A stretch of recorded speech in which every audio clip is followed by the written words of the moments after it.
It's the internet. You're busy. Let's do this. Welcome to the Game Mess Decides podcast. This is the podcast where we decide everything about the world of games so you never have to think for yourself. I'm your host, Jeff Grubb, and with me is... Mike Minotti. In today's episode, there are too many games. Silksong be selling like crazy, and Game of the Year contenders so far. Or GOTY of the Year contenders is how I say it. First, though, Mike, how are you doing?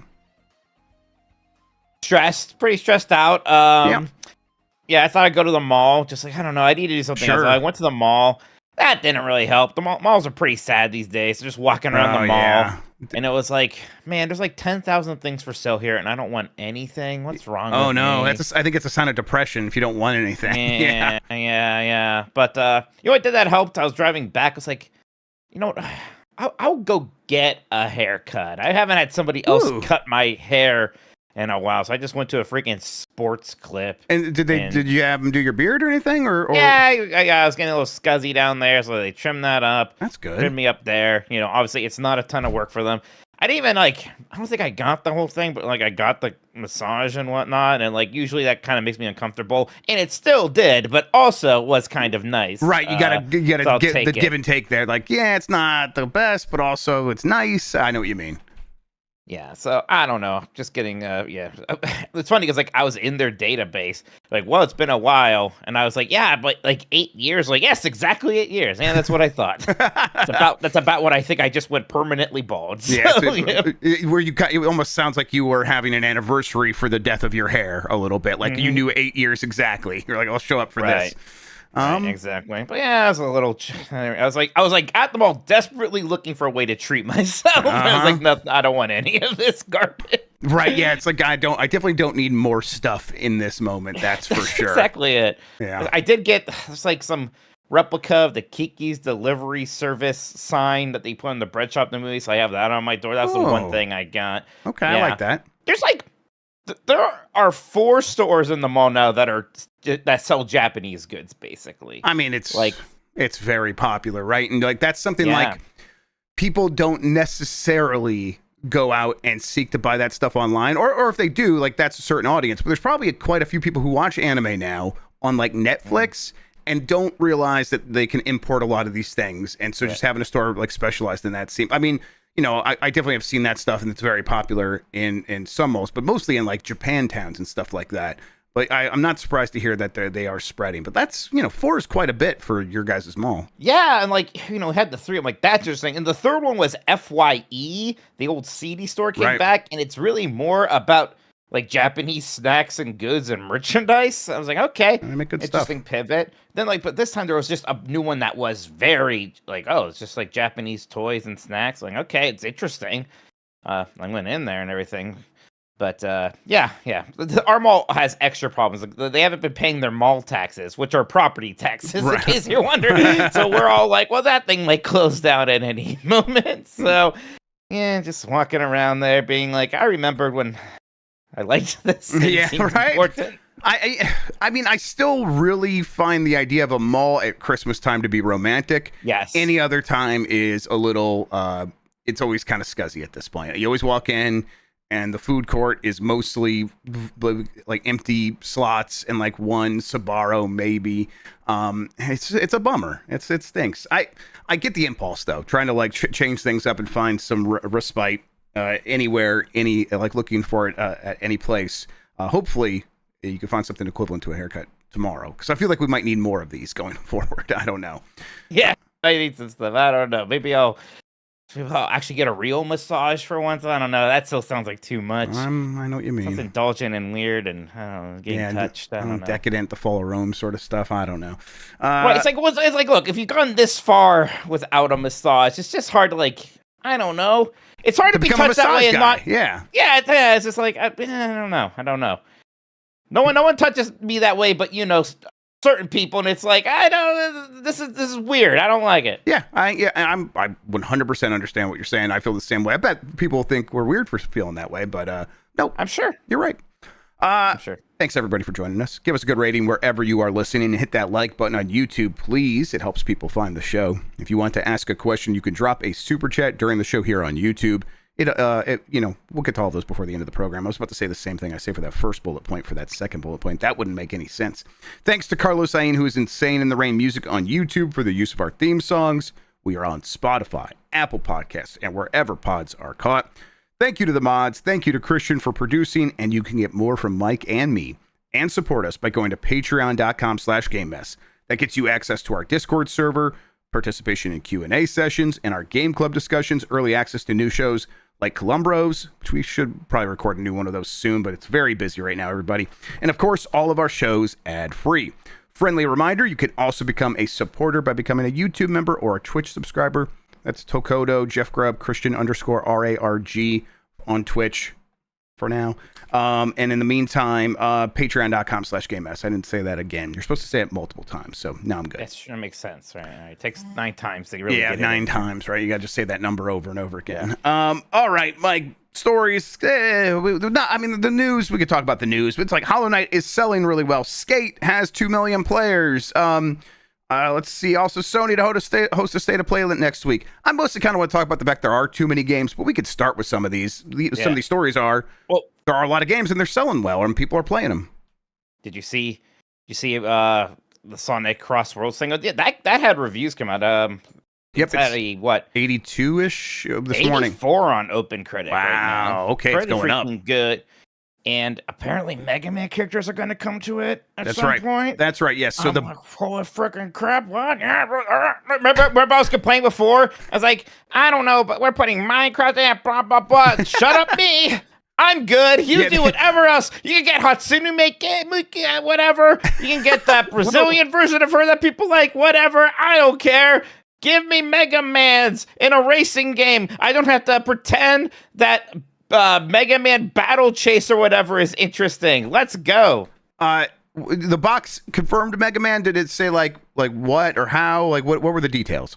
It's like, I think when you buy the box, it comes with a thing like incoming characters from these franchises coming later, and one of them is the Mega Man logo, the kind of classic Mega Man logo. It's a pamphlet inside. It lists some other ones as well. I don't remember any of this because I just saw Mega Man and I was like, yeah, there we go. And it's like not just coming to this game, but coming to a really good game. Apparently, that 84 on OpenCritic, you definitely won the Metacritic guessing game for that one because I definitely went in the 70s, being like, those games always get in the 70s. Forgetting All Stars did not. Yeah, new racers, vehicles, and tracks from these things: Minecraft, SpongeBob SquarePants, Pac-Man, Mega Man, Teenage Mutant Ninja Turtles Mutant Mayhem, so those versions of the Turtles specifically. Avatar, the cartoon, right? The Airbender Avatar. Yeah.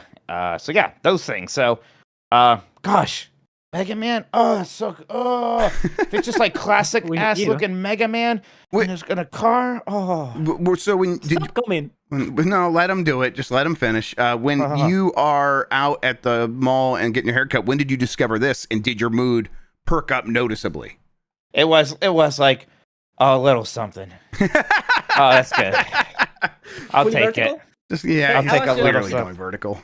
Do you think they're gonna use the fucked up Pac-Man, the new fucked up Pac-Man that looks like a dude, or they're gonna use? No, it'll be classic Pac-Man. It'll be like Pac-Man, because Pac-Man World Repack 2 or whatever. Pac-Man World 2 is out soon. It'll probably be that Pac-Man. I like that Pac-Man. Trails in the Sky FC reviews also came in, Mike. 91 on OpenCritic. I know that you have already played this game in like the last handful of years, last few years, I want to say. It's even longer than that, honestly. It's not a great excuse I have. Well, okay, yeah, but it's like, there are a lot of games. Yeah. There's your excuse. But reviews sound really good. Honestly, though, I still think that this was like the one where someone like you, when people ask you about this, could be like, hey, where do I start with Trails in the Sky? Now you can point at this one being like, well, obviously, just go play this. Yeah, I definitely need to check it out because I like that original version a lot. People seem very high on this remake. Again, I was thrown off by a trailer. Whatever, I can get over it. Who would judge a game harshly based off a trailer? That's something I'd get. Oh, that's right. I wanted to ruin you. I wanted to ruin your day. Yeah, go for it. All right. So I've been getting mad at people's dumb comments about the Metroid Prime 4 trailer. Yeah, what did I say? And then Sean. No. Sean made a funny a clip from it was very funny. Our Blight Club when I was upset and screaming about it and posted it in places. And here's somebody's comment to that because I was yelling at people complaining about the desert one not. This comment, I think you're gonna like this one, Jeff. Okay. Come on. You have to admit that wide shot of the desert was some Gen 7 ass looking stuff. What? Come on. Look, I don't want to be mad too. I mean, listen, I'm already mad at the same mad with me. I'm already mad at the same stuff you're mad at. Why you got to give me special madness? That's you know what? It's these damn kids. It's these fucking kids. What does that mean? Which one was Gen 7? Okay, I have to do it this way. So, according to EA, we're on Gen 5 right now. So that means Gen 1 for them was PlayStation 1, which I think is the other version's Gen 4. No, that's Gen 5. So then that would be GameCube next, and then after the Xbox 360. Xbox 360 generation. How much better should deserts look than the deserts from the Xbox 360? It is. It's people not understanding what the game even is. It is like so many people complaining about this have to be people who've never played any Metroid Prime game because it's barely anyone played them. That's the reality. And then they stomp into the room loud like a bunch of assholes like, oh, I know what this should be. And you just sound like fucking idiots. I hate it.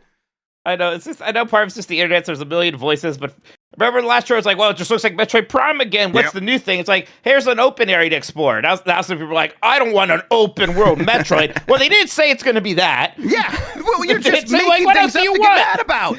That's what's just making things up. Internet's worst characteristic. Nintendo clearly has no faith in this because they're barely advertising. What? They showed a trailer. What else are they supposed to do? It was the one more thing in a direct not that long ago. I know you don't remember things that didn't happen in the last week, but I'm like, yeah, they keep bringing this game up.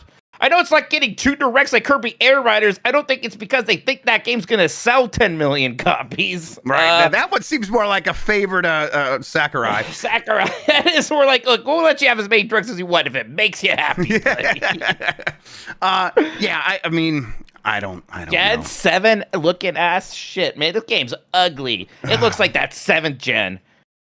Not like the 8th gen. Right. The real shit. When the 8th gen happened, that's when we really popped off. I was so excited when I saw that comment. I was like, oh, I can get Jeff just as bad as me. I can really bring him down with me. Right. I am just as mad, but it's like I try to let it go. And I was very happy when you popped off. It was very entertaining because everything you said I agreed with. And I'm like, all right, he's done the job here. I don't have to say anything. And then you had to bring me this shit. Yeah. And I want to be clear because, I think Goodbye Gaming something did a specific video. I'm not crapping on anybody specifically, and it's not really big deal. Everyone, right? I don't even know who it was inside. Don't go like Mike's trying to beef with you. I don't know what was even said over there. Right. Really. This is all mostly in jest, and it's just like the annoying cycle of games getting announced and then sometimes taking too long, and then all this stuff always happening, and like.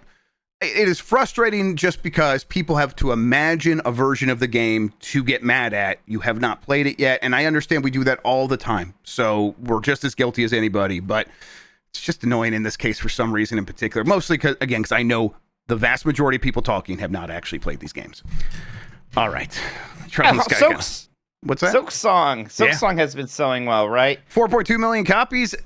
That's like a guesstimation from let's see, Game Discover Co. newsletter, which is like run by an old games journalist who's been around for a long time, and this is kind of his beat now. Is hey, helping developers understand game discovery. Anybody tracked this stuff and did his best to kind of estimate where it's at. I think. There was another story that said it's already surpassed a third of the sales of the first one, so that would put it above 5 million already. Which I think that's probably been on sale a zillion times or whatnot. Yes, and it also had its highest peak concurrent players in the week before Silk Song came out, so it was selling super well up to the last minute there. Either way, this game is a massive success. It really is as big as everyone said it was going to be. Yeah, it is like funny to when you think about Like, no Metroid game has sold much more than 3 million copies. No Castlevania game has ever sold 2 million copies. Now, I don't, despair it as much. I don't think every game needs to sell 5 or 10 million copies to be a giant hit. It's kind of funny watching a lot of, PlayStation 2 retrospectives, even, Jeff, like I do. Right. And they're always like, and this game sold 800,000 copies, which was considered a huge success. Mm-hmm. I think sometimes we get a little bit blanketed by how, these giant games that do sell 10. I mean, gaming has grown. So that 800,000 number, through inflation or whatever, how you ever want to phrase it, would be a little bit higher now. But you're right. It probably is around 2 million-ish. So yeah, all these games are doing mostly just fine. You know, at the same time, we understand these companies lose their appetites for things that are not home runs or grand slams. So it's like always worrisome, but you know, they keep making Metroid games.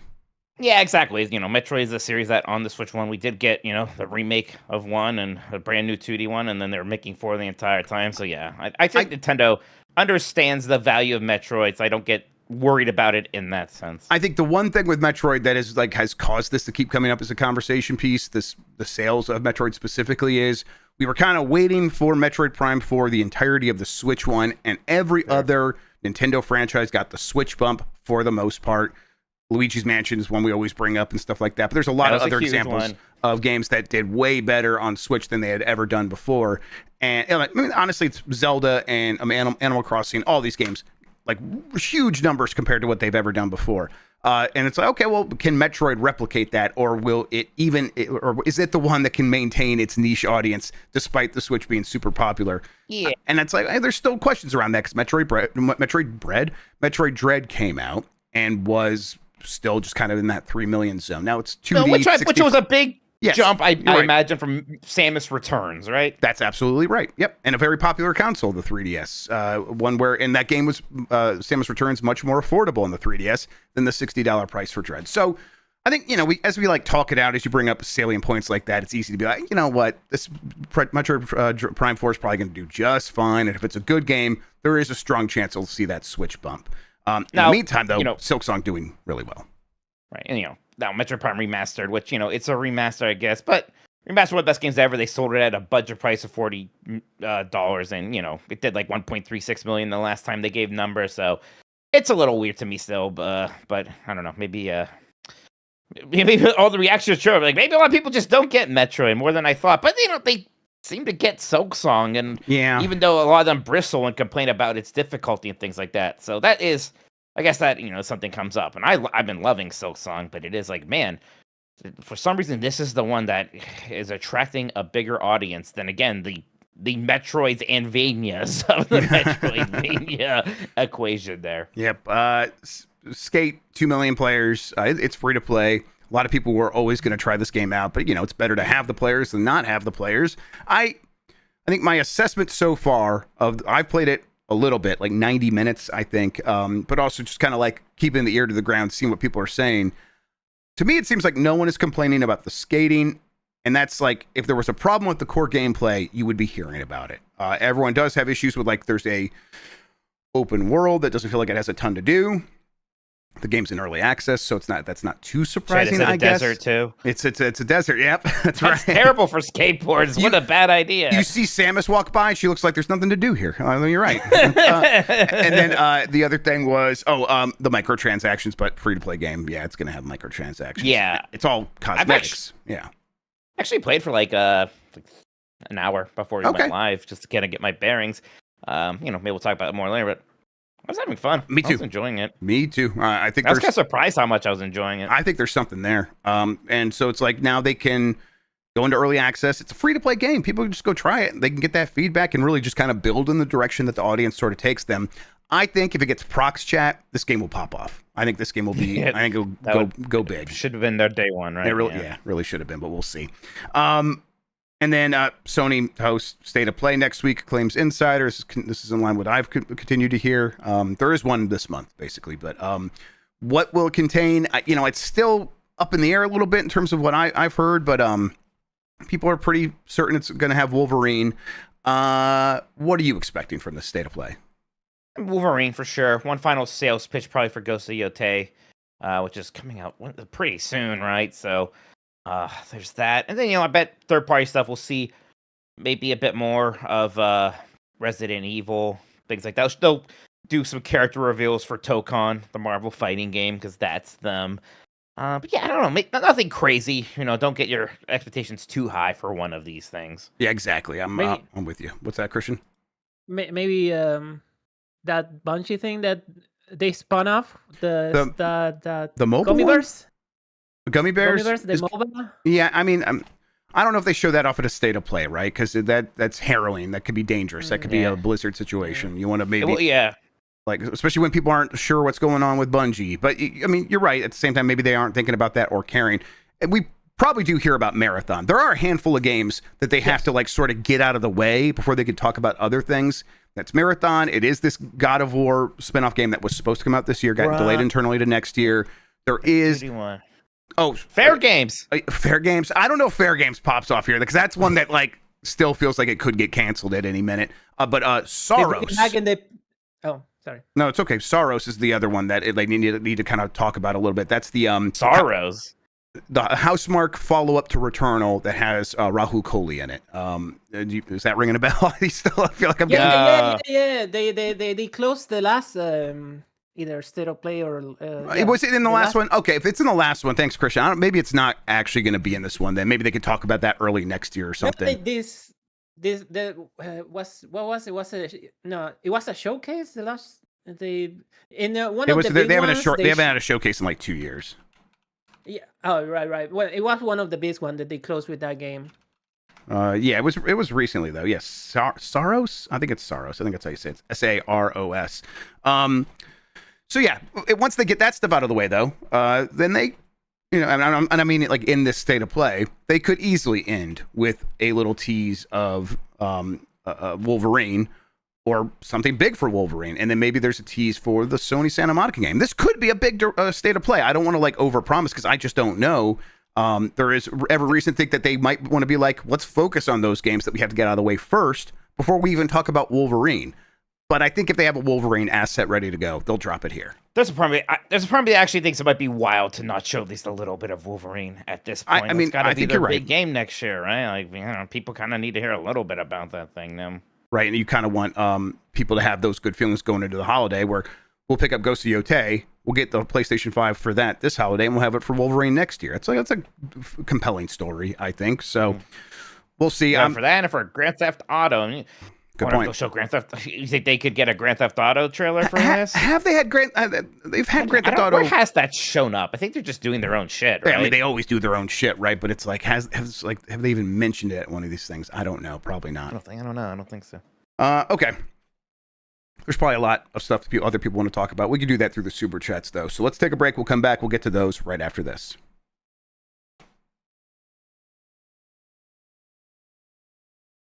All right.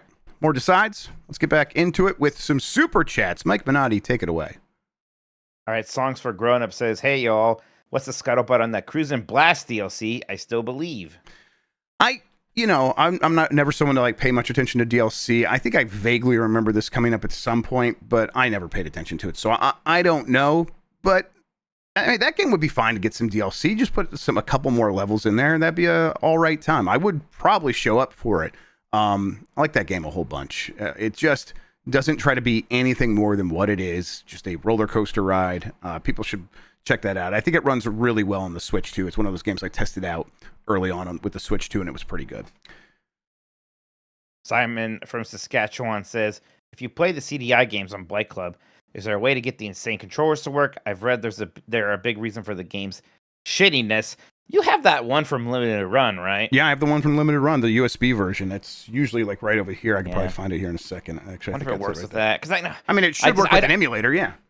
Yeah. Because I don't know what else I don't know what the feasibility of getting a shoot CDI and then shipping it around to each of us. Maybe. Yeah, I would emulate probably. Yeah.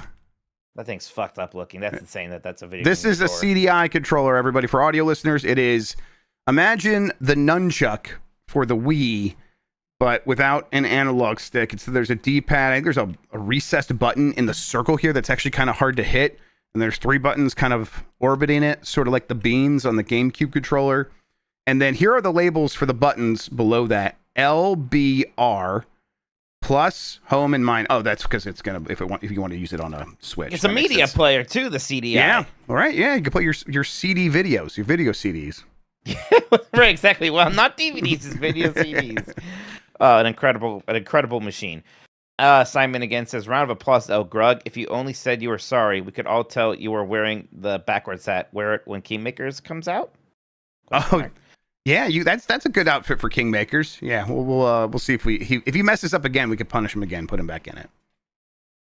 Simon says, as Clevelanders, thoughts on future NFL stadium. It's all we talk about around here, honestly. It comes up constantly. It comes up all the time.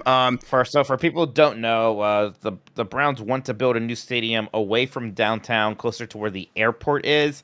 And it seemed like it was going to go ahead, and at the last moment, the airport was like, "No, this isn't up to code, or it's too high, or something." So we're not sure. I'm kind of of the opinion, that stadium that you built in 2000 is completely fine. I think this is kind of a waste. I get it that there's no dome on that stadium. Well, you should have put a dome then, and now you gotta live with that. I also don't like the idea of taking things away from downtown. I think it's bad for downtown. I think it's important to have downtown have stuff and have events there and all that. So I don't know. What they show looks nice, I suppose, but I don't love it. Yeah, and it was clearly just when they had the SimCity option to select the stadium for their city, and they're like, well, we could save $500,000 if we don't have a dome. Let's just do that now. And they are regretting it 25 years later. A 25-year-old stadium should not be being replaced already. That is crazy. Right. And we were there for SummerSlam last year. It was awesome. Nice. Yeah, I get it. It doesn't have a dome, so you can't have concerts when it's cold. Okay, yeah, you fucked up. Well, figure out some other shit. I don't know. Yeah. Then Kitty Cat Man 93 says, finally canceled a few services I haven't even used in months, and I get to feel principled about it. Fuck the mouse, support independent media. Penis. There's lots of penises. That's a lot of penises. Yeah, I canceled too. It was a big part of it is I had already been considering canceling, and this was the push I needed. I'll say it was easier to do than I thought it would be. So that's something. It's just, it's a bummer out there right now. It's just a bummer all around, and seeing that on there still was kind of another reason to be bummed out. Yeah, and I canceled mine last night for Disney Plus as well. It's very frustrating and annoying, and I don't know if I have much hope that things get rectified there, but it's freaking annoying as hell. Yes, it is. Yeah, we shouldn't have to fucking deal with this shit.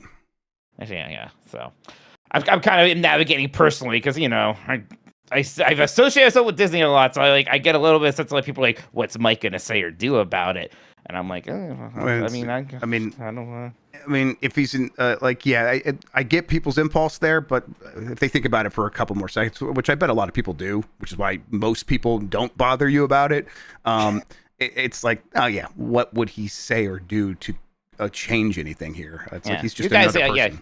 Yeah, you should. If you want to, you should also cancel your Disney Plus or boycott any other further Disney products or whatever. Yeah, let these companies go to town. Yep. Yeah. The Walt Disney Corporation was never my friend. Don't be confused about that. All right, next up here is Cadillac. Is it Cadillac Donuts? Cadillac Donuts. Thank you. Yeah, it was lowercase and uppercase. It threw me off.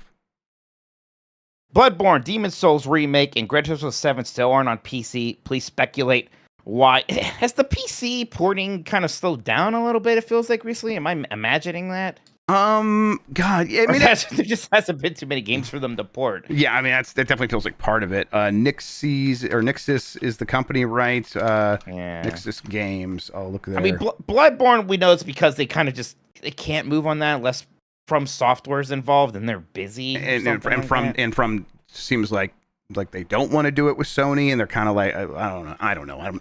Anything beyond the From Software would have to be involved, and they're not going to do it right now. I don't know, but that's my understanding of the situation. It continues to be that way. Checked on it relatively recently and kind of continue to hear nothing is happening with Bloodborne, so don't expect that. These other ones, though, yeah, Gran Turismo 7 should be on there at some point soon, right? And Demon's Souls remake. I don't know why not. Gran Turismo 7 is really good. I liked it, actually. I know its microtransactions were out of whack. I just didn't buy any of those, right? I enjoyed that game, and I imagine a PC port would give it a boost, but especially for a series that isn't what it once was. Like, there was a time where Gran Turismo was the best-selling franchise on the PS1 and PS2, or at least close to that. And now I think a lot of people forget there was a PS5 Gran Turismo. So, what the hell? Why not? Yeah, you know what? We'd probably hear about a new Nixis port at the State of Play, now that I'm looking Maybe. Yeah. What I'm trying to think, if it's going to be one of these or something more. I think it probably would be Demon's Souls, right? God, that one is just... I would hope so. Yeah, I hope so, too. That'd be sweet. I'm trying to think because sometimes some of them are being released. As Forbidden West been given a PC port, yeah. I think so. Yeah. So I'm looking at it. Yes, that one has been. Horizon Forbidden West Complete Edition. That was a Nixus project. They've also done Ghost of Tsushima Director's Cut, Ratchet and Clank Rift Apart, and Miles Morales and Spider-Man Remastered. They don't list Spider-Man 2 here. I wonder if that was just like. I think that maybe the team and Insomniac just did the PC port themselves because they knew it was happening this time. I don't know. Because that's on PC, right? Yeah, I think that's on PC. Yeah, it is. But that's kind of the weird thing. Is like we've done newer ones like Forbidden West and Spider-Man 2, and Demon Souls was a launch game. So why haven't we ever done that one? Do you think they do Astrobot?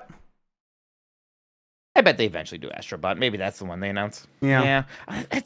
It's so PS5-y though. That's like I can't imagine playing that game without the controller. So I don't. Well, I mean, you can use it. You can use a DualSense on PC, right? You could. You can, but you also cannot.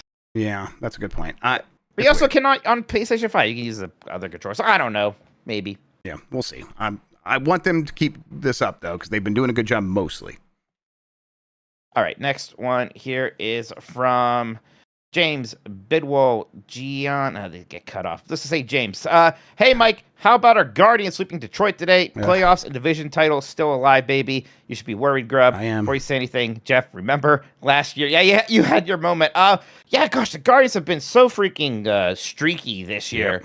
And all of a sudden, they're picking the right time to be hot. We might actually still have a shot at the wild card. Like, losing Class A did not seem to matter much. So, yeah. It's exciting stuff. I definitely hope they get to the playoffs. We went to that playoff game last year when they did play Detroit. It was so much fun. Yeah, it was one of my favorite days from last year. Yep. So, yep, let's go Guards. Yeah, excited for them. The Tigers they're also streaky, and they have picked the right time to be shit. Like this is they had their way worse slump in the dead of summer, but this is another slump right now. This is bad stuff. So it's something I was worried about this all year. They were the best team the second half of last year. They were the best team for the first half of this year.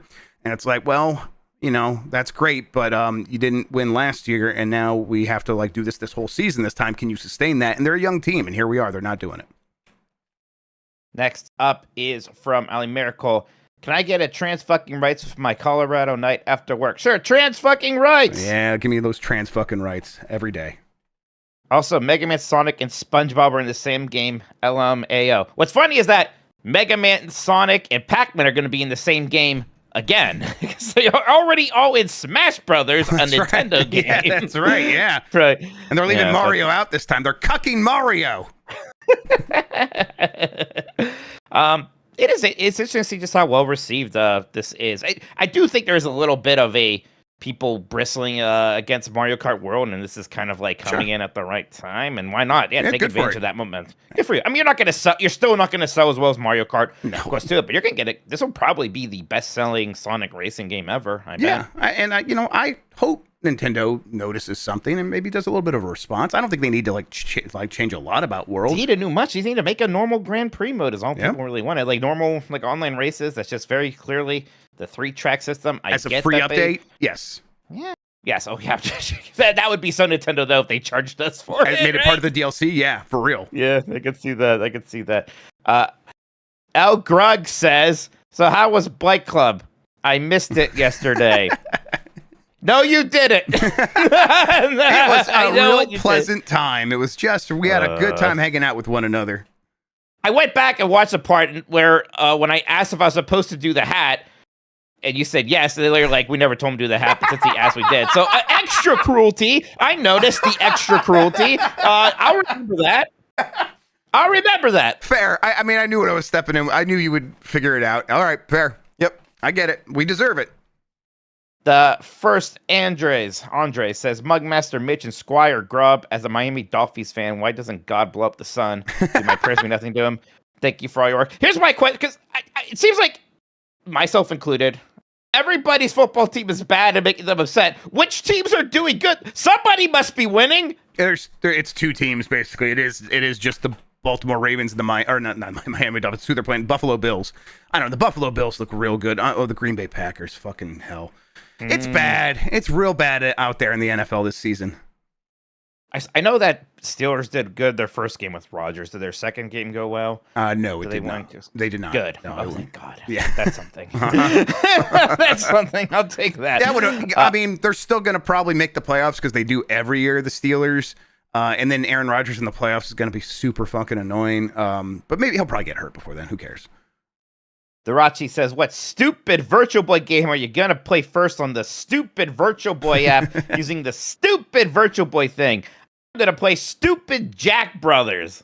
I'm probably gonna play stupid Telerobox. I mean, I'll play whatever because it's people need to remember. I often forget they're not putting all these games out for Virtual Boy at the same time. They are still releasing them a little bit, like 1 or 2 at a time. This is the one where they should just put them all out there. If you're spending $100 on the fucking thing, Mike, yeah.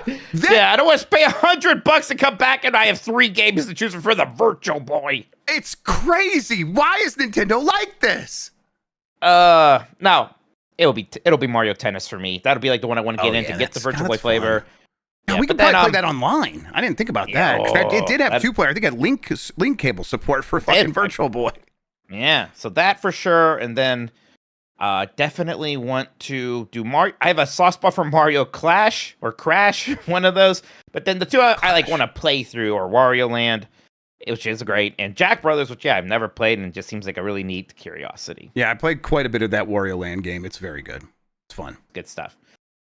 Okay, next up is Dubious Food. Please rate the following avatars of rage: Midnight Minotti, Refrigerator Bacalar, Roblox Finelli, and Funky Grubb. Finelli got pretty mad about Roblox. Yeah, I think he might be number 1. Yeah, what's number 1? Yeah, and he's done it multiple times, so that rage that well runs deep. Yeah, it's not misplaced rage. It's a justified rage. It's like the most justified rage you can ever get in. Right. He's righteous in his anger. Yes. Yeah. I mean, I think I probably would go with Midnight Minotti too. That was something else. And you had it all locked and loaded and ready to go. It was impressive. We literally before the show, I was like, guys, I'm not going to talk about this on the show because I don't want to I can't stand all these Metroid Prime trailer comments. And then I was just so worked up, like, screw it. And like Dan was a little worried about it. He's kind of berating you, like, Mike, you got to just don't look at these things. And you were like, you're right. And then they just let it go. It was good stuff. And then, all right, probably Refrigerator Bacalar. Funky Grubb doesn't feel any rage. Funky Grubb is a terrorist just because he loves it.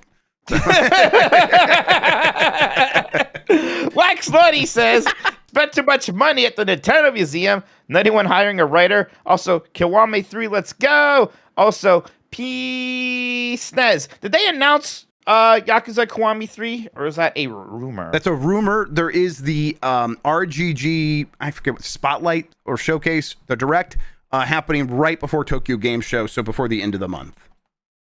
Is 3 one that people like a lot in that series? I know people like. No, 3's the one that Zero. 3's the one they don't like. Yes, is that what you? Is that what you said? Okay, yeah, no, it's the one. That's what I'm asking. That one's the lowest tier one that they have, but they also say it's still pretty good. Well, that's not the low. It's lowest tier, the mainline ones for sure. They can Kiwami make it better. Then it makes sense. Not your best work, no. But I still liked hearing it. You did a good job delivering it. Real quick, I know Lex says anyone hiring a writer. I think Valnet had more layoffs, just kind of secretly in the last week. It sucks out there. It's real bad. Oh my god. Yep. Fun stuff. Okay, next up is from. Also, I hope you're having fun in Japan, Lexi. Yeah, for real.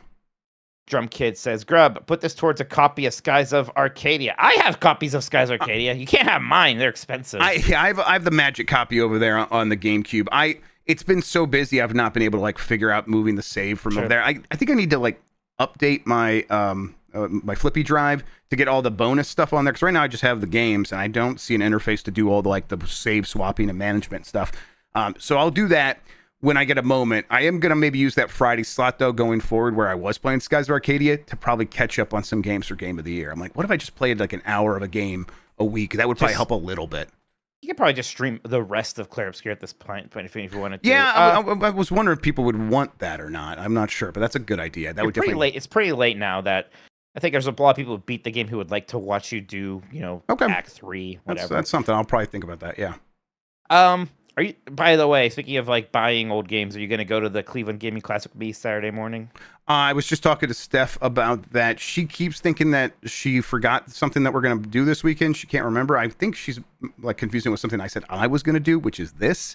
But when I get done here, I'll find out. I want to. Saturday morning, I probably should be able to make work no matter what. I have some money. Let's go spend some money.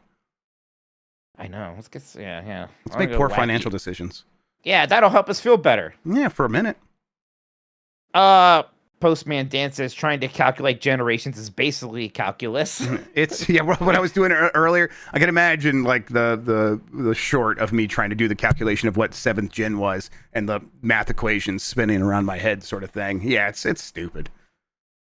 Next up is from AG Aragon. Sup, boys? What's a good action platformer game to warm up before I play Silksong? I was thinking Shinobi. Any platform is good. Phoenix. Shinobi is good. Shinobi's definitely more in the action front. Honestly, I think that Rogue Prince of Persia is pretty good. It's it is a roguelike, so if you like Dead Cells, think that, but with more platforming. And I like having the platforming in there. Plus, it's a roguelike, so you can do runs. It is sort of a good warm-up exercise, I think, for one of these kinds of games.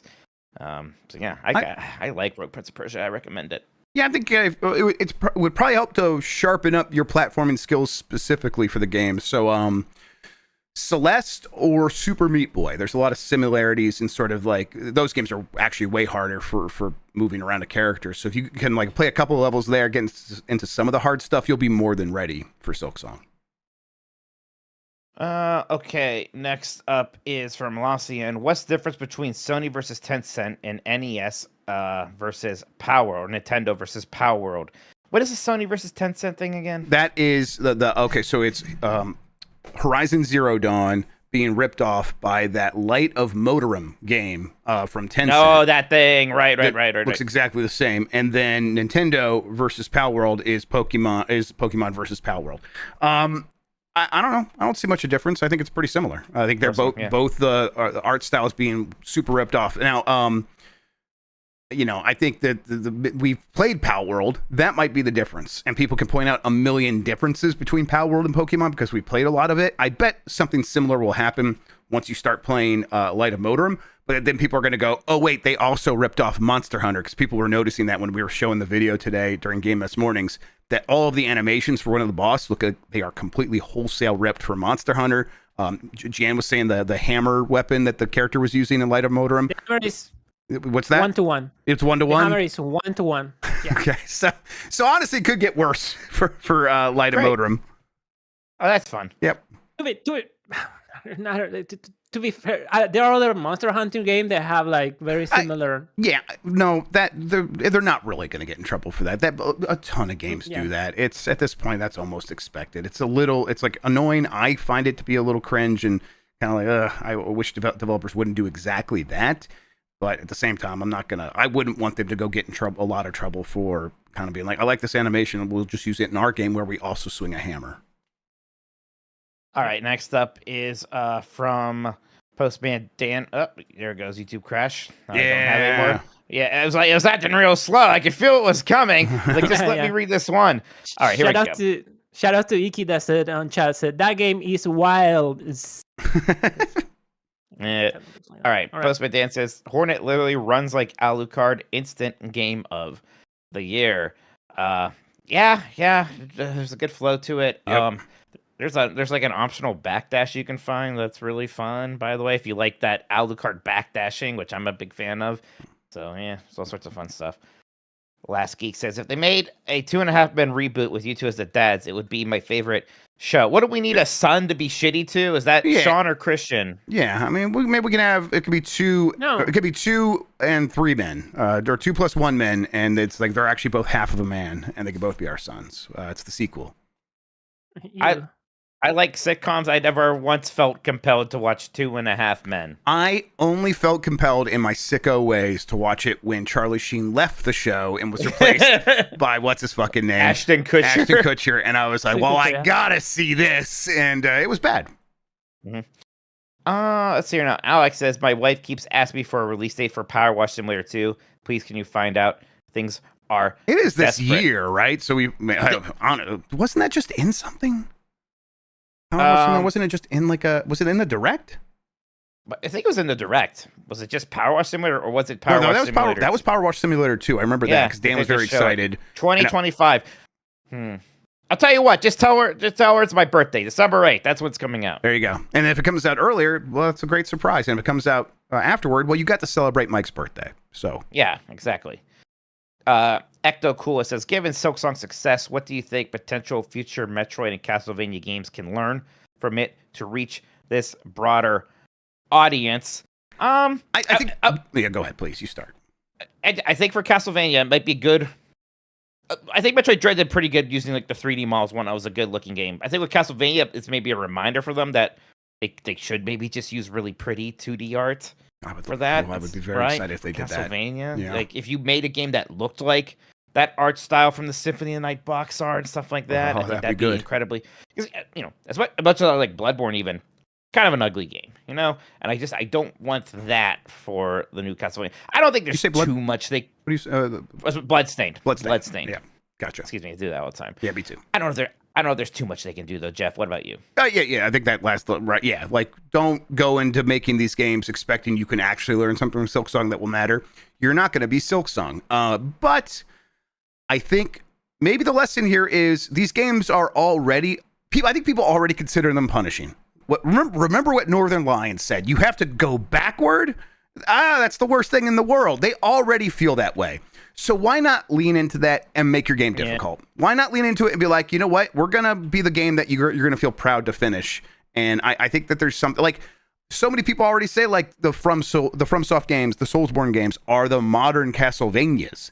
Like bring that shit back into Castlevania, the Metroidvania style. Like go for it. Like make it feel that more that way. Make a game for the sickos. Yeah, that's clearly what was happening here in Silksong. That's a huge part of it, at least. So I don't know. Does that make much of a difference? Probably not, but I would love it.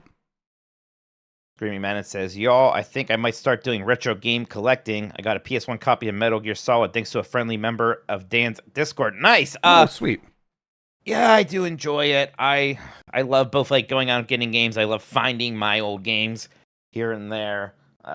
It's a fun hobby. I think I need like a new shelving unit atop of this one. I somehow managed to almost fill this thing that you can't see it right now, but I have all like my GameCube, PS2, Xbox games backed behind me, and below that is my PS1 and some of the Saturn stuff and the Dreamcast stuff. So yeah, it is fun. It is definitely my midlife crisis move was doing this, and it is something that sparks joy in me. I like having them back there. I even like looking at my camera and seeing them there. I'm like, okay, good. Still got those at least. Yeah, they can't. They could come and take it away, but they probably won't. Please don't. This. Yeah, please don't. I'll shoot you. I think that you should probably do this. Now's the time. It's not going to get easier, and it's not quite as bad as it was during the pandemic. So if you're going to start, now feels like a fair enough time to go for it. And it'll be painful. Like these guys are always talking about spending a lot of money, but I don't know. They seem happy about it. And if you are already feeling that joy, go for it. What's up? Antonio Morales says, y'all need a CDI? Yes. Yeah. For real. Absolutely. Yeah. I'll take a CDI. Yeah. I'll play some CDI shit. I would love that. Yeah, that'd be great. If you only have one, definitely send it to Mikey. I would like to see him just stream it and stuff. But yeah, that would be great. We could it could be like the Sisterhood of the Traveling Pants. The CDI of the Traveling Pants? That's not quite right, but there's something there. Yeah, okay, I like that. The Blighter Hood of the Traveling CDI. I don't know. But I'll play mine and I'll send it to the next person. God. I don't know. And you just send it. We have some funds for these things. And there's just one game there, and the person who gets it has to play that game. Yeah, that's okay. There's something. All right, next up is from El Grug again.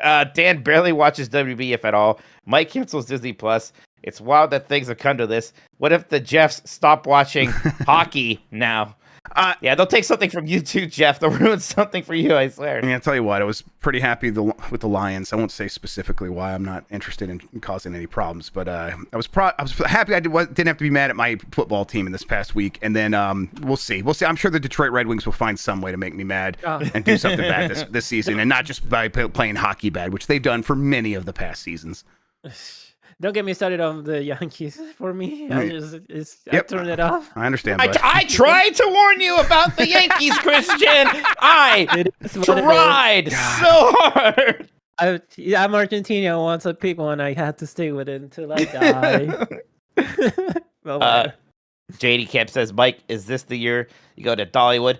Maybe. I mean, is Dollywood hyper themed and like have a lot of non roller coaster rides and stuff? I think it has some roller coaster rides, but I think it's hyper. I've heard nothing but wonderful things about Dollywood.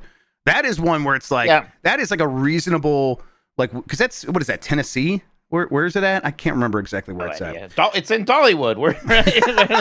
I mean, she's got a state.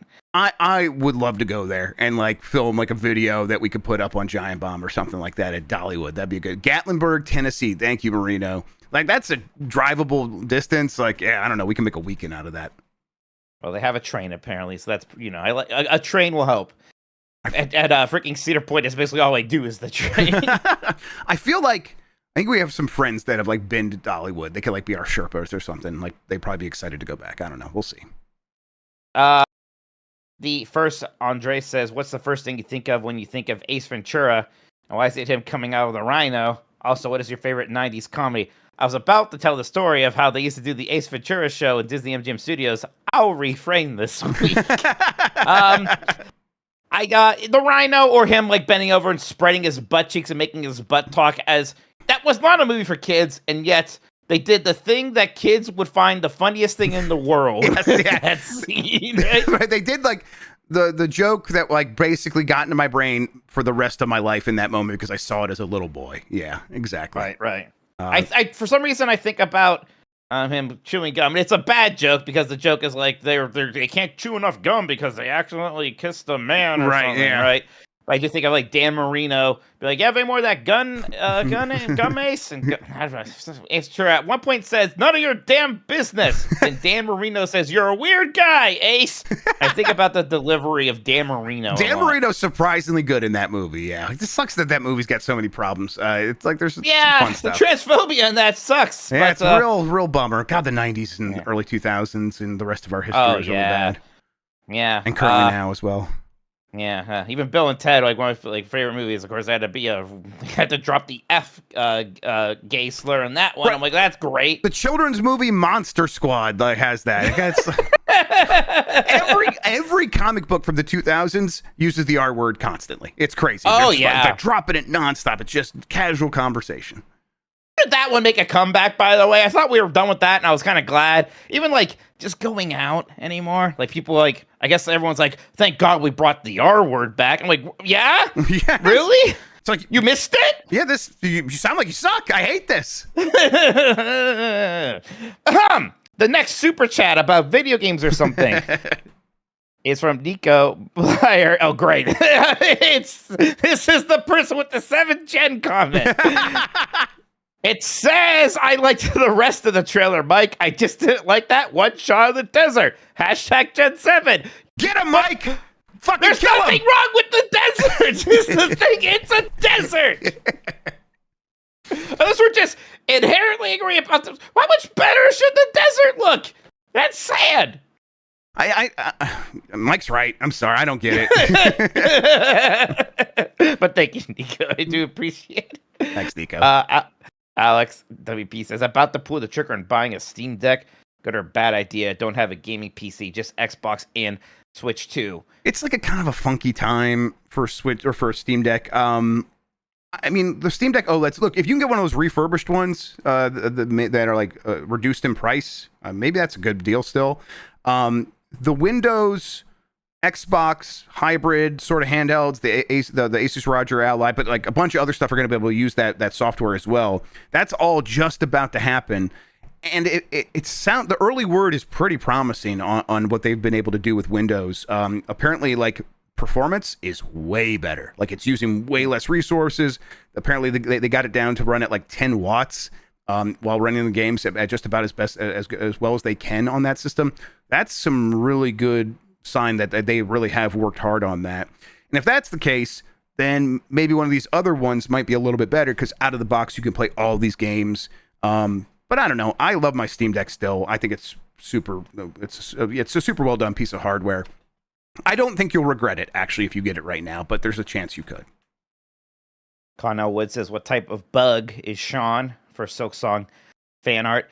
I think praying mantis is because Sean's tall. Right? Sean's tall, yeah. He's getting tall and kind of like he's got that little lanky, yeah. So like a praying mantis. A little lanky. He's got an edge to him, you know. All right, yeah, right? Yeah. He bites off the heads of his lovers, yeah. Yeah, we all know that. Yes, yeah, that's what I would say. Dean Boeing says, "I love this poor financial decisions podcast." We're spiraling a little bit. Just let us do it. I was ready to go in there and buying freaking Tron Bond, and then God saved me. It's like, no, here's your copy that you forgot you owed, you idiot. I thought that was a game I just rented. I must have like bought it from like the Hollywood Video when it went out of business or something and forgot. I don't know. Yeah, just for people to understand, he was going to get Tron Bond this weekend. Like he was going to go out there and buy it for the hundreds of dollars that game costs, and then he happened randomly to find it in a bag because he was looking for a controller. Yeah, I was because we were doing the Dreamcast stream. I was like, "Where's my Dreamcast controller?" And I was like, "What's this bag?" And there was like, I found Cannon Spike in there. I found a bunch of good shit in there. Man. It was a good bag. Turbo Sean in chat says, "I'd like to be a butterfly or fluffy moth, but let's be real, I'm a mantis." Sad face. Don't be sad, Sean. Mantises are cool. Mantises are cool, but you can be whatever kind of bug you want to be, dude. It's fine. Fuzzy moths are great. I'm with you on that one. All right. Next up is from One Free Man. Just got a new PC. Case is huge, so I started fitting it with figure/models. Now spent way too much money. What's your money black hole hobby? Well, it's the video game. Yeah, it's the video game. It is the retro game thing. I do like putting figures. I have my kind of pewter Rocket Knight figure that came with that collection thing from Limited Run in my case, and he looks real nice in there. I like him. He's like protecting my GPU. I think it's neat. You guys are putting things inside your cases. I guess the little pewter thing's not gonna be too much, but the airflow in there is pretty important. You want to make sure it's good, but I don't know. A little pewter thing's fine. I was told to do it. I know the same thing. AJ's like, "You want to put something in there?" When we were putting it together, I'm like, "What do you mean?" So yeah, people put stuff in there now. I'm like, I guess there's a lot of room in there. Yeah, one little thing's not gonna cause any problems. That's fine. You're fine. Yeah, I'll show you. People put stuff in their computer. Come on, Jeff. People put waifu figures in their cases now. Yeah, it's an epidemic. Okay, you didn't include any judgmental comment in there, Sean. And I was worried that I was going to have to fight against you, but I'm glad. Okay, it's an epidemic. Yeah. Wait, what's he doing? A horse. I'm sending you a picture of my. You just yelled waifus, and then you got your phone out. So I was like, "What is he? Is he talking to Hatsune?" just saying waifus like I did in that thing. Yeah, I realize that now. Yeah. Yeah. All right. You're funny like that. I sent it to you. Where are my waifus? That's good. This is where I watch my waifus diaper up. I texted you the picture. Did you get it? I mean, I did probably. I just didn't pick up my phone yet. You could have just put it on chat. I'm looking. I'm gonna take a look right now. Nah, I did it on my phone. Oh, that's cute. That's cute. I like that. He's protecting your GPU, just like you said. You're right. Here, I'll skeet it, everybody. If you should I have to do that on my phone? Next one, though. Let me read the next one, then Jeff will talk about it while I skeet this. It's from the Uncharted Wolf, who says, "Mike accidentally saying Bloodborne is ugly was almost my Funky Kong moment. Best 20 FPS game ever made." No, that game is not ugly. It's not. It's beautiful. I think Bloodstained is, and I like Bloodstained, but I don't like the. It's not. Yeah, it's one of the epitomes of the. We're just using 3D models, even though they look way worse than the 2D art used to get in one of these games, right? Yeah, I agree. I think Bloodborne is a beautiful game. So does everyone. It's got gorgeous From Software art. You need more time? Next. I can continue to vamp. No, I got it. Next one is from Kitty Man 93. If you guys go to Dollywood, you can swing by Cooter's Garage. What? I mean, I absolutely will. I guess. Is it a cooter a vagina? I mean, I think cooter can also be a man. You'll coot. Well, I guess that's a coot, right? A cooter sounds like a person's name. Doesn't necessarily sound like a vagina to me, but I guess a cooter can also be a vagina. Cooter's garage. I'm Googling it. Man, I thought cooter was slang for vagina. Wait, is it Cooter's place? It is slang for vagina. It is. But I just don't think it's exclusively slang for vagina. It's also a garage, apparently. I see Cooter's place. Maybe that's what it. Yeah, I don't know. Is it a themed Dukes of Hazzard restaurant / shop? Apparently, Dukes of Hazzards. Oh, it's a Dukes of Hazzard thing. Union flags. Yeah, probably. Yeah. I don't know much about the Dukes of Hazzard.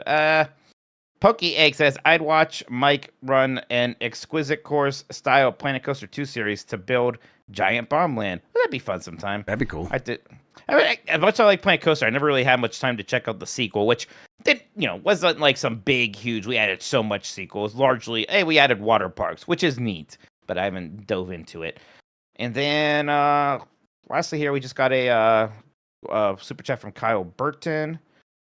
Who says, you all don't stop being awesome. So thank you, Kyle. I appreciate that very much. Thanks, Kyle. And you too.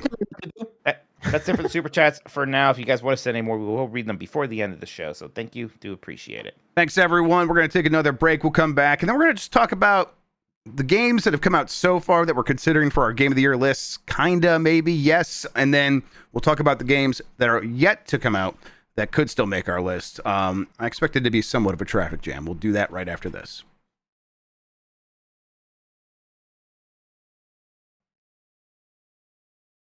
All right, let's get back into it. Our topic for this week is our Game of the Years so far, at least the contenders. I'm not going to ask you to put anything in order, Mike. I'm not going to ask you to... Sure. If you have something, I'm not going to stop you from sharing, but you don't have to overthink this. Let's just talk about the games, because there's enough of them that'll take up this time. And then I did make a list of games yet to come this year that at least could be something like I want to play, and many of them will be potentially also Game of the Year contenders. We could start with you, though. Do you have a couple you want to throw out there as obvious ones to get out of the way? How are you feeling? A question. Yeah. Because when Death Stranding 2 came out, I've seen everybody around me, especially everyone at Giant Bomb, was really high on it. I was like, okay, I'm going to try this one at some point. We haven't really talked about it, but I kind of got the impression that you and Jan sort of dropped off. Now, I don't know if it was because you weren't enjoying it or stuff got busy, but do you think that's still something I absolutely need to try? So I didn't really play much of it at all because I can't remember what else was happening at the time, but there was another game that I went to go play. I can't remember. I think I ended up playing Claire Obscure. And it was I knew Dan was kind of covering Death Stranding, so I was I'll get to it here pretty soon. There are people that seem to love Death Stranding too. I know Brad over at God, I'm thinking I just went Remap. Kind of funny in my head, Nextlander. I know, but all the other names filtered into my head first. It was really annoying. Over at Nextlander, he's been playing it nonstop. He really likes it. I hear people mostly talk about really enjoying the gameplay loop, that he really got it right here. And even in chat, Uncharted Wolf is saying the story was disappointing. I don't know. It seems like a really well-made video game. I don't know if it should be one that you need to play for Game of the Year, but I also am not advising against it either. Yeah, I should probably still at least try it. So maybe I'll do that. Yeah, in terms of big ones, I actually want to start with the first one I played this year that I was this is a Game of the Year contender, and that was Blueprints. Yep. Seems it seems like it's not getting talked about quite as much right now, but I still absolutely adored that game. I thought it was such a good play. It once again has a higher Open Critic than Silksong. Just barely. They're the same number, but if you go to Open Critic, they rank it higher. I think that's right. Maybe it was Metacritic actually where that's true. I can't remember where I was looking. But yeah, it's that game's still reviewed really well. Blueprints will certainly be on my top 10. Very, very likely will be in my top 5. I like that game a lot, but it's not the guaranteed number one that it was when I was originally playing it. There have been so many other fantastic games. Right, absolutely. And I guess that's where Claire Obscure comes in, because that came out and it was, a game I was feeling pretty good about. It was showing pretty well at that Xbox show, I think it was. It was a neat turn-based RPG, and it kind of came out and surprised everybody by just how good and interesting it is. I think independent of what awards it was, it does feel like the game of the year, right? Yes. In a lot of ways. And it probably will be awarded as such by a lot of outlets. And it certainly is one I liked a ton. and have thought about a lot since then. So yeah, definitely going to be very high on my list. Yeah, I think it's you're right. The game of the year in terms of if you need a game to define this year, it's that. And then I do think it's the game that in a handful of years we'll be looking back being like, oh, they were clearly inspired by Clear Obscure Expedition 33, and that's fantastic. I'm looking forward to that. That like we could do with a lot more of games that are inspired by something like this. Yeah, I think like recently I'm like, okay, where am I at with Donkey Kong Bonanza? I still think that's in my top 3. That like I know a lot of people are like cooling off on it. A lot of people are still very hot on it. I think personally, it's like I just sort of turned my brain off and let the game the game sort of just does like guides you naturally without like forcing you in any direction, and then you start punching and suddenly you're at the end of that game, and it's I don't know, it was just such a sublime experience. And for me, it's like a lot of times I do come to games specifically to get that feeling, and that game delivered it over and over again until I got to the end. Yeah, certainly still in my top 5, maybe top 3. I like that game an absolute ton. I have some minor gripes. I think the tuning of the bosses was just bizarrely. Yep, I was frustrated by that, or annoyed by that, I should say. Yeah. Again, the post game stuff was good. It wasn't as good as Mario Odyssey's post game. That's not much of a complaint, right? But maybe that's where my expectations were for that. But boy, it was fun. There was some neat surprise in that game. I think just the core mechanics of all of the digging and all the stuff that you did with that, and the platforming and the climbing and the chunk jumping, all felt fantastic. It's got a really good culmination too. It's got a really good climax. Yeah. Worth like playing just for that in a lot of ways. All right, so we talked about these. Mike, did you ever touch Kingdom Come Deliverance 2? No, don't make me. No, I'm not gonna make you. I just want like that's to everybody. Yeah. I don't wanna. That's like a like right after a lot of the top contenders again on like when you look at these lists of like Metacritic sorted by ranking this year, sorted by rating. It's right there. I think it's like a 90 or an 89 or something like that. It's really close to the 90s. I played a few hours of it, and I did not like. It was not like the first one where I'm like, okay, I get it, but I'm not really actually enjoying it all that much. It's kind of by the numbers. This one, there's a lot more going on. It does feel like a living world. I heard someone was telling me an anecdote. I can't remember who it was about how they played it as like a shopkeeper or a potion maker the whole time. It might have been Bonk. I can't remember. Someone played that game some way like that. It was Bonk actually. Yeah. And I'm like, I love hearing that. That sounds like a very cool concept to me. Of like you could just kind of do what you want in this game. And it can support that, and then it also has a very strong story. But it's like I wasn't so enthralled with it that I do feel the need to go back. And I at the same time, it does feel like one of those ones that will come up on other people's lists, just not mine. Maybe I should try it. No, there's too many like that. I'm sorry. All right, what else you got? It's not really on my list, but it's fascinating that it isn't, because I think when we did our what most anticipated games for this year list, this was my number 1. Everyone was very excited for it. It came out and reviewed incredibly well, and now nobody wants to talk about it, especially for this. It's Monster Hunter Wilds. Monster Hunter Wilds. Right? Yep. That was an 89. Yep. It's 89 on Open Critic. It is. It's in that weird situation where it was like it delivered a game that you could tell is well made, and yet it is not the Monster Hunter game that people want. And then in some certain ways, it's really bad, especially performance. And it's like, in a lot of other Monster Hunter games, if it was broken in certain ways or disappointing in some ways, people would still be like losing their mind for it or like throwing their entire lives into it. And this game's big problem is that no one seems to be doing that really. Or if they are, they're maybe going back to some other Monster Hunter games instead while they're ignoring this one. So yeah, I don't know what they do about Wilds, but this one doesn't seem to have much of a chance to be in the conversation for Game of the Year at all at this point. Yeah, and maybe another one going in. Oh, sorry, what was that?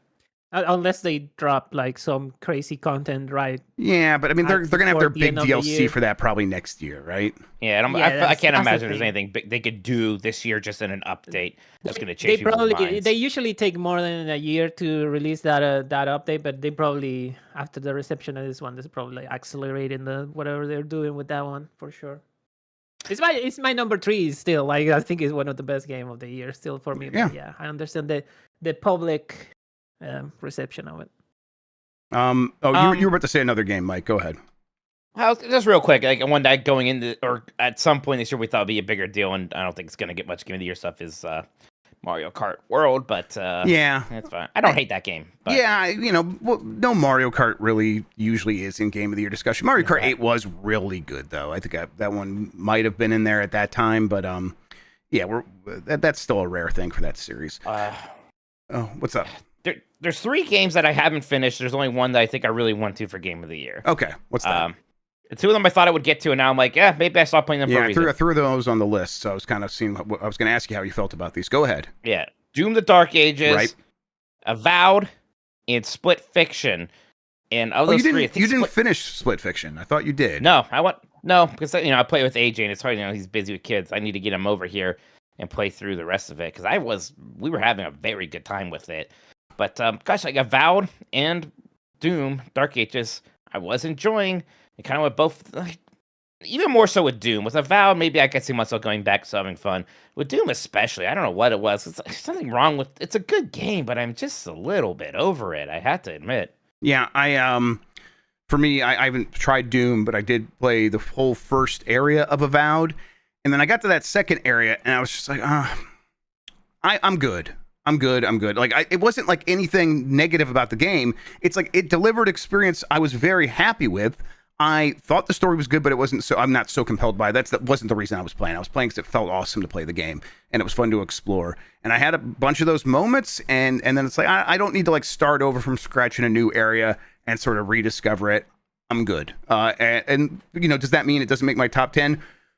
Probably, but I could see this at like a number 9 or number 10 on my list. Avowed. I don't know if I'm gonna get around to Doom though. It just seems like that game came and went so hard that I'm like, right? I'm not going to spend my time on it. Right? Yes, a little surprising. That feels like a known quantity situation where it's like this game, despite doing a lot of things differently, still is very much one of those Doom games. And I don't know. I mean, I think about it. Like I remember watching you play. We did the quick look. Or no, that was Dan. That was Dan that did the quick look. I was watching him play. And I was like, you know what, him going through here and changing colors to sort of dodge into these certain projectiles and having that huge parry window, it looks fun, but I don't know. I'm just not, again, feeling overwhelmed to play it.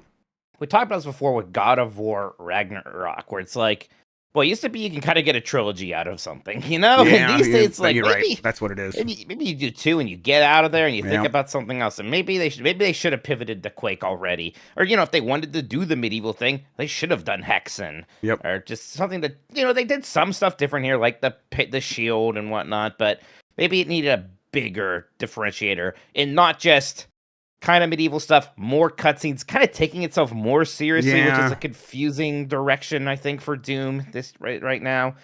It reviewed well, 86 on OpenCritic, but yeah, I don't think it's going to get much. I don't think it's going to be like nominated for Game of the Year or anything like that. Let's talk about Split Fiction. I want to get back to. Yeah, Split Fiction is one where I'm like, I keep thinking like I need to do a co-op show, and I know we're going to play a bunch of co-op games together. Like Resident Evil 6 is one you wanted to play, and I really want to do that. It's like need to do one of those and eventually just get the Split Fiction. Hollow Knight Silksong, let's talk about that real quick. Just, like very fast. We've been talking about it a lot. That is a contender for my number 1. Is it like a lock? No, I'm still also very much enjoying Expedition 33, which I promise everybody I will get back to. That has a chance to be up there. Blueprints has a chance to be up there still. Even Bonanza, I think, is like in that talk for me. I don't have a clear front runner personally, but I think if I like, because I recognize the recency bias there will help with this. But if I sit down right now and go to my gut, it probably is Silksong. It's a mesmerizing, magical game. Yeah, I'm absolutely loving it. I've stayed up till 5 a.m. multiple nights this week because I just kind of can't stop playing it. So much fun. Kind of towards the end where I am just like getting like, okay, well now there's like this optional boss I can do, and that was really hard, but that was really satisfying. And like I only have so many more of these things to collect. I may as well get the rest of them, and I got an upgrade, and yeah, I absolutely love it. It's just such a good one of these. I love the challenge of it. I love the atmosphere of it. I love the characters. There's not much about it, if anything, that I would change. Just absolutely loving Silksong. Yep. Definitely a top contender for me as well. It's one of those games that like I don't even really have criticisms of, but it makes me like think more about what I do like about games. And it's like, oh, that's fun. I could just tell this game knows exactly what it needed to be and delivered on that 100%. And I wouldn't change anything about it. It's good stuff. people like I often see people like, quick lays in this game. I'm like, no, I'm not gonna stop. It's really good. It's so good.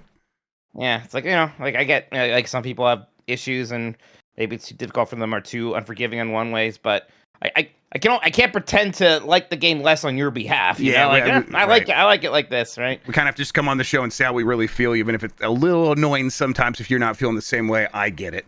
All right, and then one I want to get out of the way, Despelote. That will likely be on my top 10. Just a transportive experience to be in the shoes of someone else in another country, and yet, and like to a connection to a sport that I have I followed a little bit, but like it's Ecuador, a place I've never been, a language I don't speak, a way of living I have not experienced, and yet, despite all of these things that are alien to me, one of the most familiar experiences I've ever had the chance of playing in a video game, of just being a child, existing around parents, like having conversations, and the world having a conversation about this one event that's happening, and then how that ties in politically to other events that are happening. It is special. It is so good. Not that long. People should still check this game out. I hope it doesn't get completely lost for Game of the Year for a lot of people. But then there's a kind of a pile of games, Mike, that we could probably go through here pretty quickly. Go. No, you start. Go ahead. I was going to say Shinobi. I should just let you go at it. You're going to forget about Shinobi. And then you immediately said the word. So. Shinobi, Art of Vengeance, Pipistrello and the Cursed Yo-Yo, Ninja Gaiden Ragebound, Tony Hawk's Pro Skater 3+4, Rogue Prince of Persia, 100 Line, Last Defense Academy. Is that what it is? I've not touched that one. I haven't touched some of these. But Sean brought up 100 Line. Many of those, Shinobi, I do feel like I really do need to get back to and really play. That's one that's like, if I did like an hour-long show every Friday, I could maybe play Shinobi before the end of the year or something like that, and a couple other things. But I don't know, of those, like, what sticks out to you other than, let's start with Shinobi, I guess. Yeah, I mean, I really like Shinobi. I played through all of it. There's a part of me that's almost a little, like, surprised. Like, Dan Reichert likes Shinobi more than I do. Yeah, he adores it, yeah. Yeah, and like part of me is like, man, I wonder. Like, I hear some of that. There's a part of me that's almost a little bit. I wish this was actually a little bit more like Shinobi 3. Yeah, because in a lot of ways, it's not much like that game aesthetically and through callbacks. But in terms of the game itself, not really. Yeah, I know exactly what you mean. Where it's like, I think because of you like turned me onto Shinobi 3 in a big way, and it's something I had played in the last handful of years, and I'd be like, oh, that game rules. They could modernize this game easily with this next one. Now, it's Lizard Cube, right? Lizard Cube went hard doing the thing that they do, making an excellent combat action game that looks astounding because of their animation, just maybe the best animation in the industry, period, like including Next Level over at Nintendo, just across the board, amazing game to look at. And it's like, okay, yeah, they did their own thing and they knocked it out of the park. But you're right. I think maybe that's the reason I didn't like immediately connect with it, because I was expecting maybe a little bit more Shinobi. That's fine, though. That's not really a complaint about this game in any way. A major complaint. No, look, I like it a lot. It'll probably be my top 10. I don't think it's going to be my top 5 is all I mean. Yep. I have not played enough Shinobi, but I think Sean might be saying, I can't tell, but Ninja Gaiden Ragebound I might actually personally prefer. But it's like a chocolate... But Sean's saying it's better. He's talking about me complaining it's not more like Shinobi 3, I believe. Okay. Sure, yeah. It's better than Shinobi 3 is what he's saying. I understand now. I like Ragebound a whole bunch. That is one where it's like, that just clicked with me. They have enough platforming challenges and weird stuff, and it just felt really good and immediate. It doesn't look as good as Shinobi, but I get people who prefer Shinobi. I kind of want to play more Ragebound because, that is kind of another thing with Shinobi is like, yeah, I really do like the platforming part of action platforming, and Shinobi is definitely more of a focus on the action. So yep. I think one that had even a bit more platforming might be my jam. Did you play much Pipistrello? A little bit. I started it, and I liked it. I don't know. This game has incredibly good reviews. Some people I was really going to go check the Metacritic again, because I know it was like the one in that one tier down from the very, very, very top, but like right there. Yeah, I've been championing that game since before he came out. Goddammit! Let's go, Mr. Pipistrello over here. Yeah, I think I played it on a Mega Man, and I liked it, but I don't know. I didn't feel super compelled to get back to it. Like the Drifter is something I started on a show, and that's one I actually do want to finish before the end of the year. That point-and-click adventure game, But I don't know. I don't feel super bad about not finishing Pipistrello. God, I came back to check out Pipistrello, and there's like other games here that we kind of probably didn't play, but like we easily could and like consider it. Like Sword of the Sea has an 88. That's like number 16 on Metacritic's best games of the year so far. Do you remember Sword of the Sea? I do, and that one was weird because it seemed like people were on it when it first came out. I was actually about to play it on a Mega Man. Then like they just fired people. It was like, oh, is that weird to play right now? Right. So I didn't. Still might check it out. It seems like a game designed to review well. Yeah, so I know you know what I mean. And then Monster Train 2, which now that you've hopped on board one of those, maybe you can get down with Monster Train 2. I was literally thinking of doing a Mega Man for that, like on Monday. Okay, yeah, I want to check out Monster Train 2 now. Yeah, that reviewed very well. Can I talk about my RZ of this year? Oh, yeah, please. I want to hear it. The game that I will be championing loudly that I don't expect anyone else amongst our peers to be talking about much is 2 Point Museum. Right. Absolutely. That is still on your top 10 likely, right? Oh, yeah. It'll be on my top 10. I loved that game. I thought that it was just so much fun, so engaging, had a great sense of humor, of incredible loop, a ton of variety, just of one of these kind of like sim management kind of games. Tremendous. My bullshit game, Jeff Grubb's bullshit game of the year is going to be Roadcraft. I want to spend some more time with it. I wish I had more time. Yeah, I want to play some more of it with you. Honestly. Let's get back in there. I actually have. I don't think I've touched it since we did that stream because we had so many things happen right afterwards. Maybe we should just do a stream where we go rescue all those trucks out of the water. Yeah, exactly. I think that'd be fun. That'd be a good time. I think that. You know what we haven't brought up yet? What? Tony Hawk's Pro Skater 3 and 4. Yes, so I did mention it in that list of that pile, but yeah, Tony Hawk's Pro Skater 3 plus 4, I think could still be on my top 10. I think it still could be. With remakes like that, I'm always like, I'm not gonna put it too high. But boy, did I have a good time playing through it. Like play through it on 2 different platforms because what the heck? Exactly. That's what I'm like constantly still just picking that game up and playing it when I need to just kind of feel something, and it's still perfect for that. And in some way, I really like the pro goals. Actually, they're really tough, but I like them. Yeah, it's good stuff. Rogue Prince of Persia. Any chance you play more of that before we go to Game of the Year conversations? I think so. Actually, I really did. I was really enjoying it when I was playing that again on Mega Man. So I like to at least finish one run. I don't know if it's one of these where I go back and like do. Usually they have incentives, story reasons to do the run many times, but beating one run would be good for me. And then the last one I want to ask you about, the 100 line. Is there a chance you try that? It reviewed pretty well, and people seem to like it. Probably not. Honestly, I don't really see myself. God, I know I've been defending Sid Meier's Civilization 7.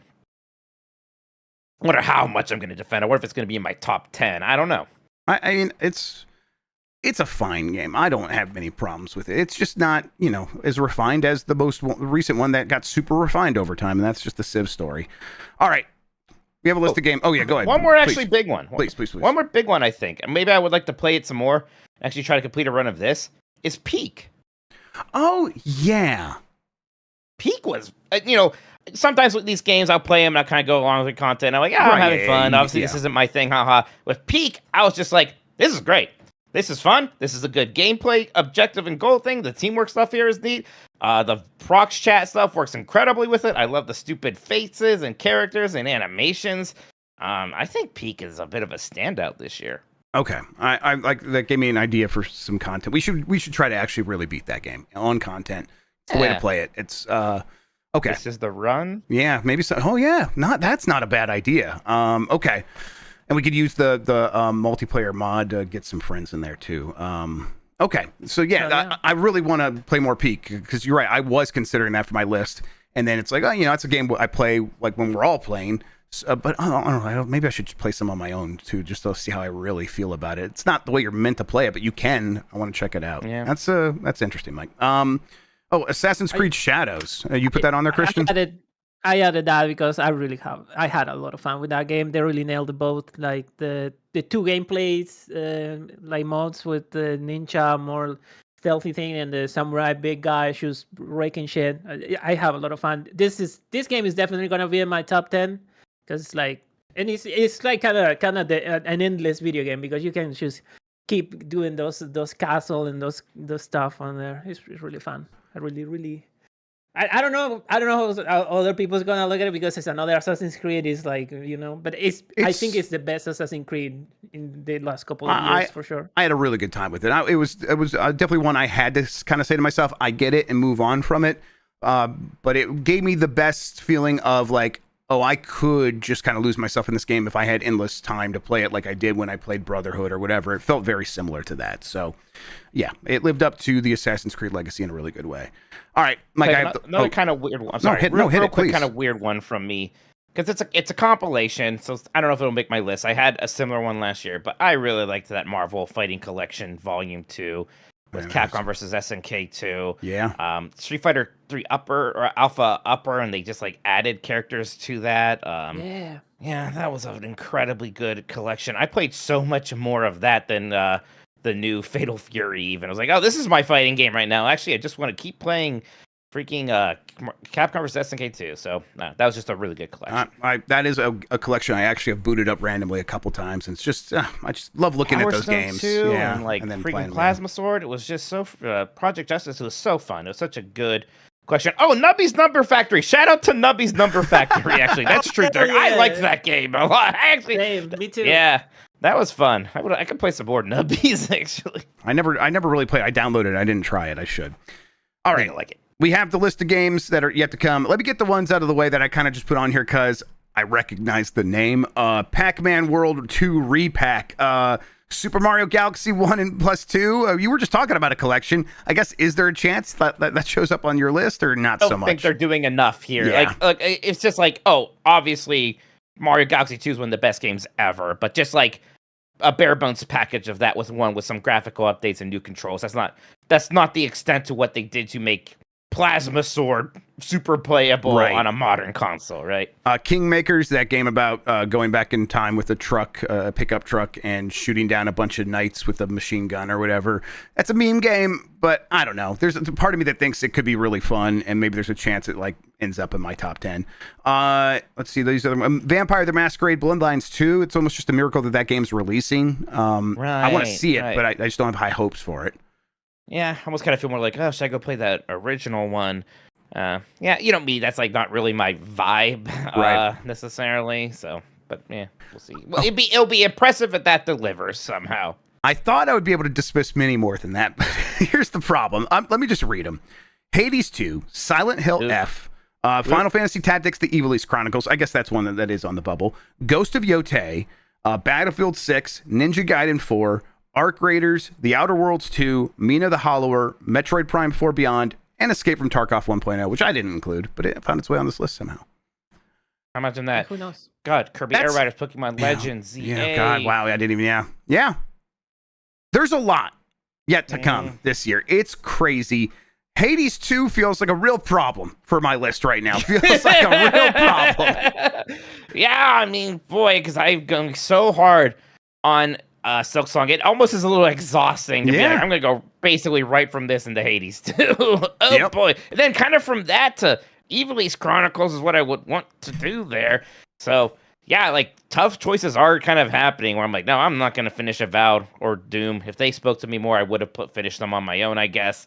Like, Kingdom Come Deliverance 2 or even Death Stranding. It's like, yeah, I wanted to like give those games a shot. I'm going to try to find time, but boy, it's just getting wacky bananas up in here. Yep. Like Dying Light The Beast came out today, and I had code for that for a while. I didn't even try. The reviews kind of dropped a little bit. It's down to like a 78 on PC and 78 on PS5. Yeah, it kind of was higher-ish at first. It was higher-ish at first. I was like, I don't want to play this. Yeah, don't make me do that. Yeah, it was like 80. It was like 82 or something, and I was like, oh, okay. And then like some of the reviews were saying it's like looking like they really focused on the fun parts instead of some of the problems that were a problem in the sequel. I was like, maybe I'll try that. Now I can be like, okay, look, I'm just not going to have time for that because that list of games I just said was crazy. Like Ghost of Yotei feels like it could be a really good game, but I don't know. I don't know if I'm going to play that, Mike. I don't know. At least try that one for sure. I mean, it's weird because I do have zero excitement for it, and I liked Ghost of Tsushima. Like, I don't know why I'm not excited for it, and it's even pretty different from games I play because I have not really delved into one of these big map games in a moment. I didn't play the Assassin's Creed. I didn't even do the Death Stranding. I haven't played a big AAA open world game in quite a while, honestly. Even still, I'm just kind of like, I don't know. Yep. I mean, there's still the chance those reviews come out and it clicks for me and it's like, oh, never mind. I really want to play this. But in this moment, it's just like one of those ones I am putting off to the side already. The ones I won't be able to ignore: Hades 2, Mina the Hollower, Metroid Prime 4, Ninja Gaiden 4, maybe, probably. I want to at least try that one. And then, like, for me, it's like I've never played a lot of Silent Hill, but Silent Hill F is getting good early reviews. Early reviews. Yeah. Hey, Famitsu also gave it a bunch of 9s too, so it's not just really? Yeah, not just that guy. And then so it's like that's already enough to fill up the rest of my year, and we're not even talking about the games I still need to catch up on. I do want to play more Death Stranding too, let alone Expedition 33. So, do you have a plan of attack for the rest of this year? Yeah, like, seems like going to Hades 2. I'm, playing some Skate right now, which I am enjoying. Yeah. I doubt that's going to be like on my top 10 or something weird, but I'm enjoying that. Hades 2, big priority. There's a part of me seeming like, okay, I know I'm excited to play Final Fantasy Tactics, Evil's Chronicles, but it's kind of like a remaster, sort of remake. Do I need to prioritize, quote unquote, more important things? Or should I just play games I want to play, which is like what I think I should do? But Ninja Gaiden 4, I definitely want to check that out.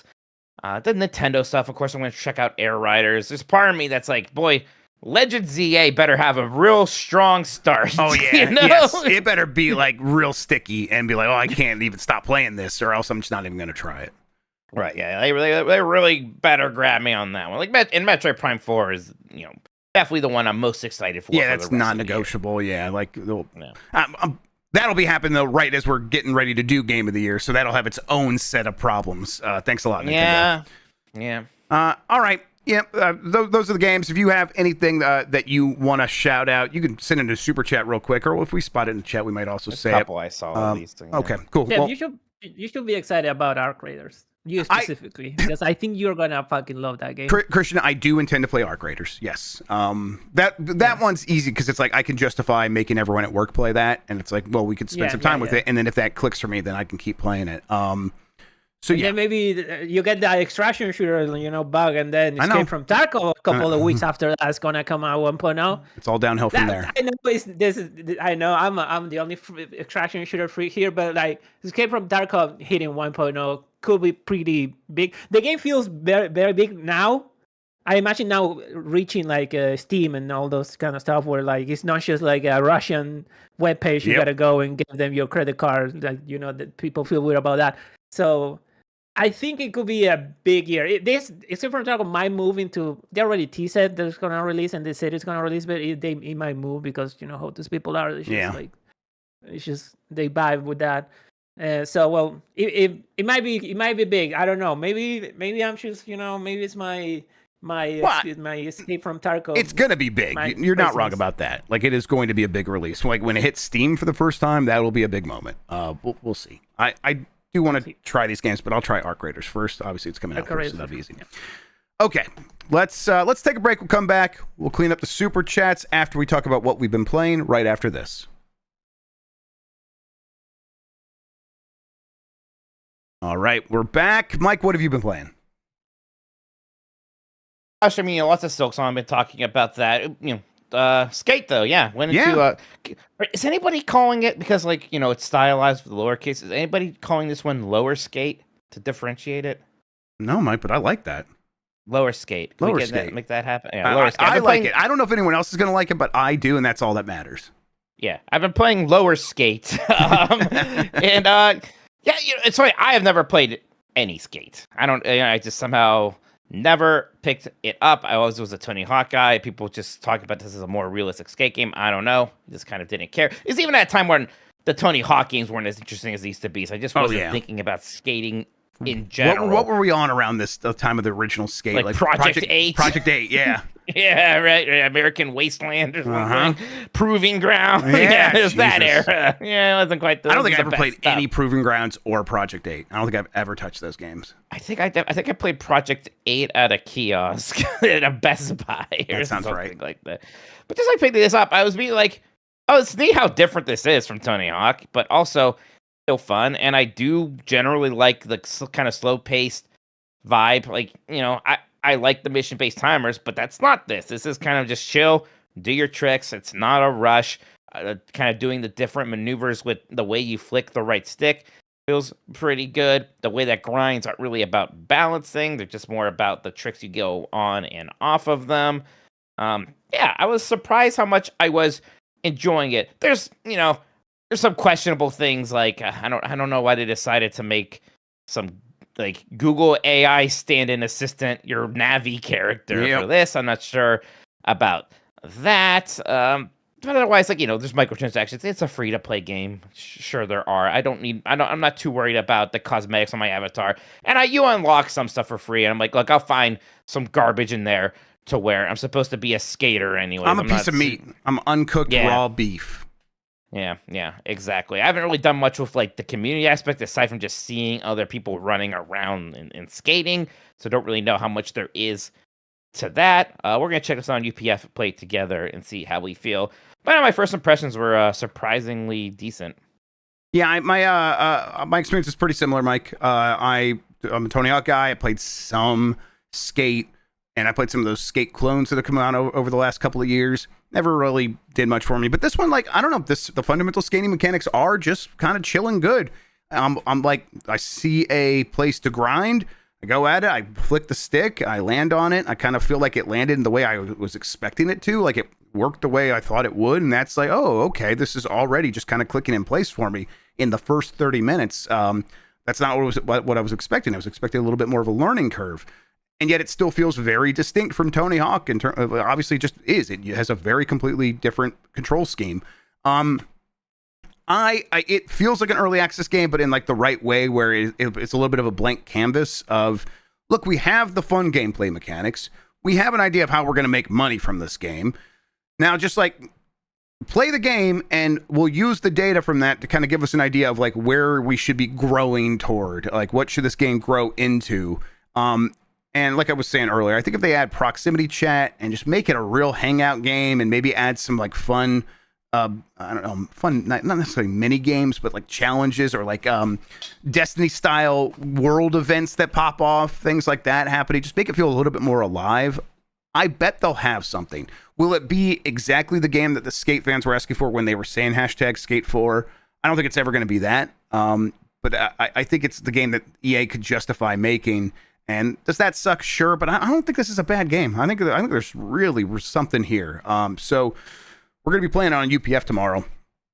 Let's see if it stands up to that. If it, a couple hours of just hanging out playing the game, and if it can, then I'll probably keep checking it out here or there for the next couple of years while it's in early access. I guess I don't know how long it's going to be in early access, but in my head these days, forever. Maybe these days it's that just could happen forever. Could be in beta forever. Anything else, Mike? We dug a hole again. Yeah, we did play Keep Digging. Yeah. Yeah, my 1000th game I've beaten ever. Congratulations, Mike! You did it. Yeah, thanks. I'm sorry, Mike. I realize it too. I could have just stopped playing. I'm like, no. Yeah, you could have refused. Yeah, you're right. You could have just quit the stream. Yeah. Then we wouldn't have had the monkey fart. That's true. That was beautiful. I was very happy when you got in on the monkey fart. It's funny. It was fun and I enjoyed it, but I also was like, boy. A game about digging hole was much more of a, I hate to say this, real video game than this, Yeah, no, I mean, it's clearly that's true. And at the same time, I do not begrudge this game existing at all. No, not at all. It is it is a $4.50 game. That's what this was. And I think it was the right price for the right experience. It has, do you know what its review on Steam is? Very positive. People just, they're it delivered what it said it would. We actually were never expecting some really well thought out game. Just make sure the digging feels good and that we can make some progression. It's a clicker, and really it was it's not compared to some idle clicker games. It's also not very well designed. There's a lot of clickers way better than this. Right. But I don't know. I just we went in there, we beat it in less than 2 hours. We hung out, had fun. Yeah, barely an hour. Yeah. Yeah, right. Made some discoveries. I don't know. It was a good time. Yeah, but it's funny. It's it has the stuff for the loop of a game about digging hole, because it's instead of the jetpack, you have this rope, and it's the same thing, and you have to upgrade your energy. But it kind of turns out, well, just dig like an asshole, and you'll find the waypoints, teleporters, and yeah, you just kind of go like a maniac, especially with the multiplayer, which I don't think the game's balanced for how many players are in there or anything like that. So. Yeah, it really was advertising itself as up to 8 players. And it's oh man, I wonder what this is like with 8 players. You just digging straight down and you're done in 25 minutes maybe. I don't know. Didn't seem like it was adjusting for the number of players that were in the game.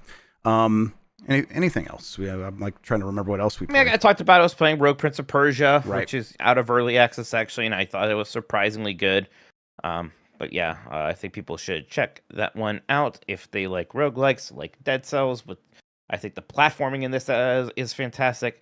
Feels really nice. It's a game that I think is going to be a bit lost in the shuffle of a lot of good 2D action games right now. So don't let it pass you by completely if you think it's something you might be interested in. I played Lego Voyagers with Jan Ochoa of GiantBomb.com. We streamed that. That is a co-op only game. That is a split fiction and I thought it's really charming. It looks fantastic, like all these recent Lego games have. And I guess if I say Lego games, people might immediately start thinking of the Star Wars Lego games. There's the other track of Lego games. I can never remember the name of it, but it's sort of the contemplative sort of inner peace game where you're playing as a Lego piece that moves around and solves puzzles, and maybe you abandon your child. I can't remember the story, but it was very sad. It's similar to that, but now you are working together to sort of solve very simple puzzles in a world where it's you need to get to that side, so one person's going to use a lever to get on this platform, and then they're going to fling you over to the other side, and then you do the same thing to them using the lever that's on that side of the chasm. A lot of simple stuff like that, but it always just felt like every time we made a big reveal of what is this lever going to do, or what is the solution to this puzzle going to cause to happen in the world, it's always pretty cool. I think we were setting off a rocket or something. There was a big explosion and it happened over our head. It was neat. I think this might be a really good one to play with a kid who mostly understands gaming logic, the way game puzzles are built. And as long as they get that, I think you'll have a good time as playing this as a family game, or with a partner or something like that that is interested in spending time with you playing games, but maybe it's not their primary hobby. I think this one could deliver the experience you're looking for. It's not. I think it's not as good as Split Fiction as far as I could tell. I've not played much Split Fiction. I played a little bit of it. Split Fiction has a lot more going on. That is a video game, and it's a video game for 2 people at the same time. So if you're picking and choosing between that, and you're looking for the more premier experience, Split Fiction's probably going to do it. But if you like Lego, you like these kinds of games, you want something pretty and chill to hang out with, I think this one can work for most people. All right. Yeah. Anything else? I enjoyed watching you guys play. Okay, yeah, I was wondering what it was like for people. Play. Yeah. It's just it was a fun game to look at. It's very pretty. It's very chill. Exactly. They didn't. I'm not even sure if they have ray tracing. They had ray tracing in that other one, which Lego Builder's Journey. I knew chat would. I was going to look down. I'm I bet there's 5 people saying it. That name. I know, right? That one was hey, we have ray tracing. It's crazy, and I didn't even see that as an option in this one. Seems like a much more refined or confined experience of let's just kind of make it smaller and go for it. Probably because they knew they're going to have a smaller audience of people who will play with two people at the same time. All right. So one last check with you. Any other titles you want to mention real quick? Good for now. Just, Silk Song's the game that I am thinking about. That will be my game for the Bomb 12, which I should actually probably put in. Oh, yeah. I need to go send that link out again so people can remember to vote. Go vote in the Bomb 12, everybody. The link is up on Giant Bomb. Hey, just quick. I play a lot of that 2XKO beta. Oh, yeah. It's really fun. Yeah, play with friends. It's double the fans. So, yep. They nailed that shit. So, the only thing I don't like about that game, it is the matches are still a little bit too long. What does that mean? How long are they, and what do you expect them, or what do you want them to be? I don't know time-wise how long they are, but they feel kind of long. Especially when, at the beginning when it first came out, I didn't feel it because you will either die right away or we will kill the other person right away because nobody knows how to play the game yet. But now that everybody's kind of level up and like understands all the mechanics and they know how to defend and stuff, the matches are kind of stretchy, you know. They stretch out, and I got like a couple of timeouts in a way that you kind of don't get in other fighting games. We're like, we're just running down the clock. And I've been told that the second alpha test that they did like a couple of months ago, like pretty much every single match went on timeout, and now it's not that problem anymore. So maybe like make it a little bit more like short. Even though you do a lot of damage in this game, you have too many defensive options. I feel like you have like you can roll away, you can wake up invincible reversal, you can wake up like super. You have like just defense, that kind of stuff, or like you have a lot of like defensive options. Maybe take one out. Sure. And maybe that will accelerate the thing a little bit more. I mean, other than that, the game issues, a lot of fan issues. I'm glad I to like hear League that. of Legends. Yeah, I like League of Legends on top of that. So seeing all these characters like beating the shit out of each other is really fun to me. And I played in a tournament the other day. I went 1-2, so I got my ass kicked. So it feels, I don't know. It's a fun game. It's still a long way. I feel like they definitely need more characters because it's not enough. And it's just fun. Yeah, it just seemed like that game was in a weird place, and now mostly what I'm hearing is stuff that sounds like what you were saying, that people are enjoying playing the game. Yeah, yes, especially play with if you find someone to play with. I play with randoms too, and that was fun too. I like people on the thing, and they will add me, and we will just play, and with no voice chat or anything. If you know what you're doing, like you can play with random. But like get a friend and just get in voice chat Discord, and it's real fun. All right, I think that's gonna do it for the games. Mike, let's catch up on those super chats. Absolutely. From Matt Rare Monkey, Eartheon is on console today, and it's Game of the Year worthy. This is that shmup. I really liked Eartheon. Yeah, it was. It's Yuzo Koshiro's studio's new game, and it's basically Yuzo Koshiro and then one other person who does a lot of like the game design and engineering with Yuzo Koshiro. It's a game that is going to be released on the Sega Genesis. Like they are going to release a ROM on a cartridge that will work on the Genesis. So.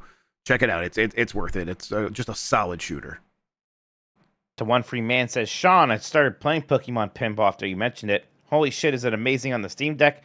Watch the video by G Medley. Thanks for the rec. Hell yeah.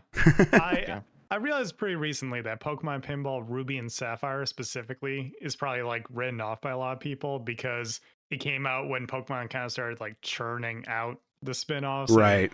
Some of them were not very good. But yeah, like if you ever want like a nice little retro game to play, Pinball Ruby and Sapphire, specifically the Sapphire table, because you get an option between the two tables. It's got the juice. Like Jeff, if you've never tried it, I think you would really appreciate just tried it. The game feel. It's very fun. I'll pop it on the Steam Deck.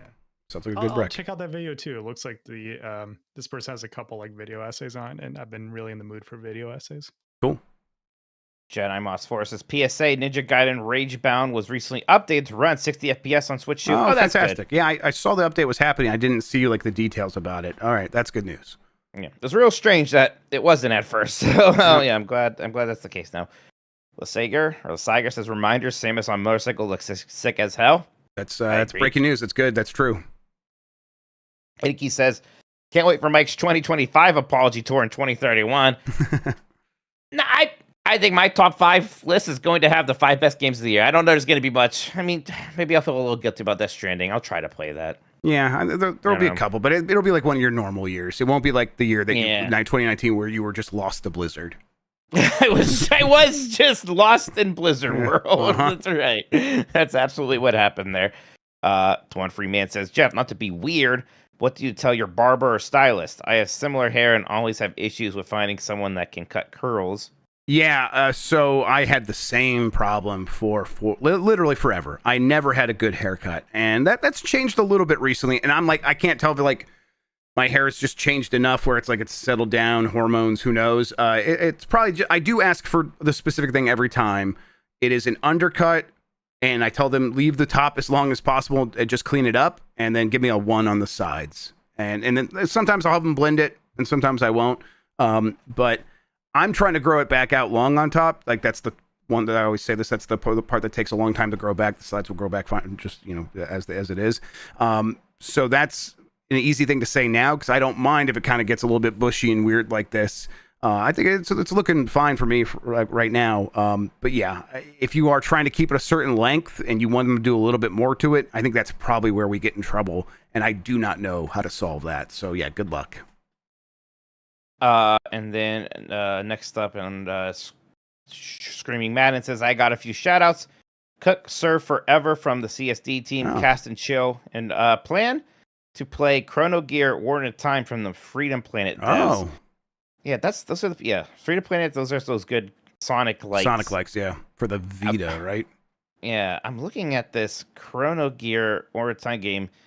It looks. What's weird about it is that it's a new game, but it's in a 3:4 ratio. Like it has sidebars on the screenshots. So, like, were they that devoted to being retro? That's kind of an interesting choice. Yeah, why not? Maybe anything to stand out. Then Mikey O'Leary says, "Don't worry about rides. Mike Dollywood has famous cinnamon bread. Ooh, I like cinnamon. I like cinnamon too. That sounds good. I would like to have some Dolly's famous cinnamon bread. Let's go." That's it. Thank you so much, everybody. Appreciate it. Cool. All right. Well, I think we've done everything, right? I could probably hit the music. That's all the stuff we're supposed to do. We talk a little bit about. I hit both of them at the same time. That's not good. Blew it. We started all over again. No, we're not. No, we're not. One more super chat from Medusa versus Show. Medusa versus Shoe. Please don't forget to check out Zoe Begone, Eartheon Kinda, Silksong Dit, and Platypus Reclayed. I like weird shmups. Gotcha, Medusa. At the same time, that like Gradius one was coming out, right? That you played. That Gradius Origins Collection, which included Salamander 3, which was a new game. Yeah, right. So good. Surprisingly good period for shmups there. All of a sudden, out of nowhere. We had a lot of fun on Giant Bomb this week. We are going to continue that tomorrow by playing Skate on UPF. You got another game this mornings. So yeah, we did a lot. Blight Club was interesting for sure. That Lego Voyagers play that you and Jan did was neat. Just go watch that, especially if you're curious about that game. You'll get a really, really good sense of what it is. And you can watch me, Jeff, and Dan dig a hole and keep digging. And then Mega Man. I did check out Rogue Prince of Persia if you want to see what that game looks like. I need to go back and watch that because I'm curious to see like your experience with it early on, because I can put it on maybe while I'm trying some other games tonight. And, we had a great time on the voicemail dump truck as well. We had Emily Panic join us, so that was a fantastic time. Yeah, she's fantastic, very funny. And Bombcast, we did it all, and then some. When you say it all like that, it sounds like we work a lot. It sounds like then we had a couple of these. Now our Game stuff was like, Nintendogs was like 2 hours. This is 2 hours too, man. We've been having longer episodes again recently. It's just that time of year. There's a lot of games. Yep. There's a lot of games all of a sudden. What's that, Christian? A lot of games, a lot of news. Yes, a lot of games, a lot of news. Yeah. But thanks to everybody for tuning in, as always. We really enjoy doing this, so we're glad that you all enjoy seeing it. We'll catch you next time, all right? Take care of yourself. Have a good one, and goodbye.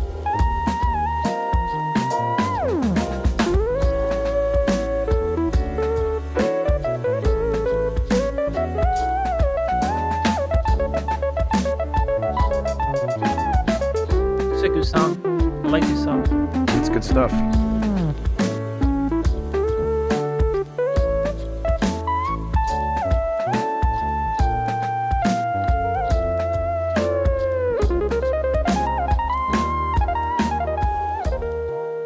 Oh shit, Toku update. I watched the first episode, got all within 3 minutes, I saw boobs. 10 out of 10.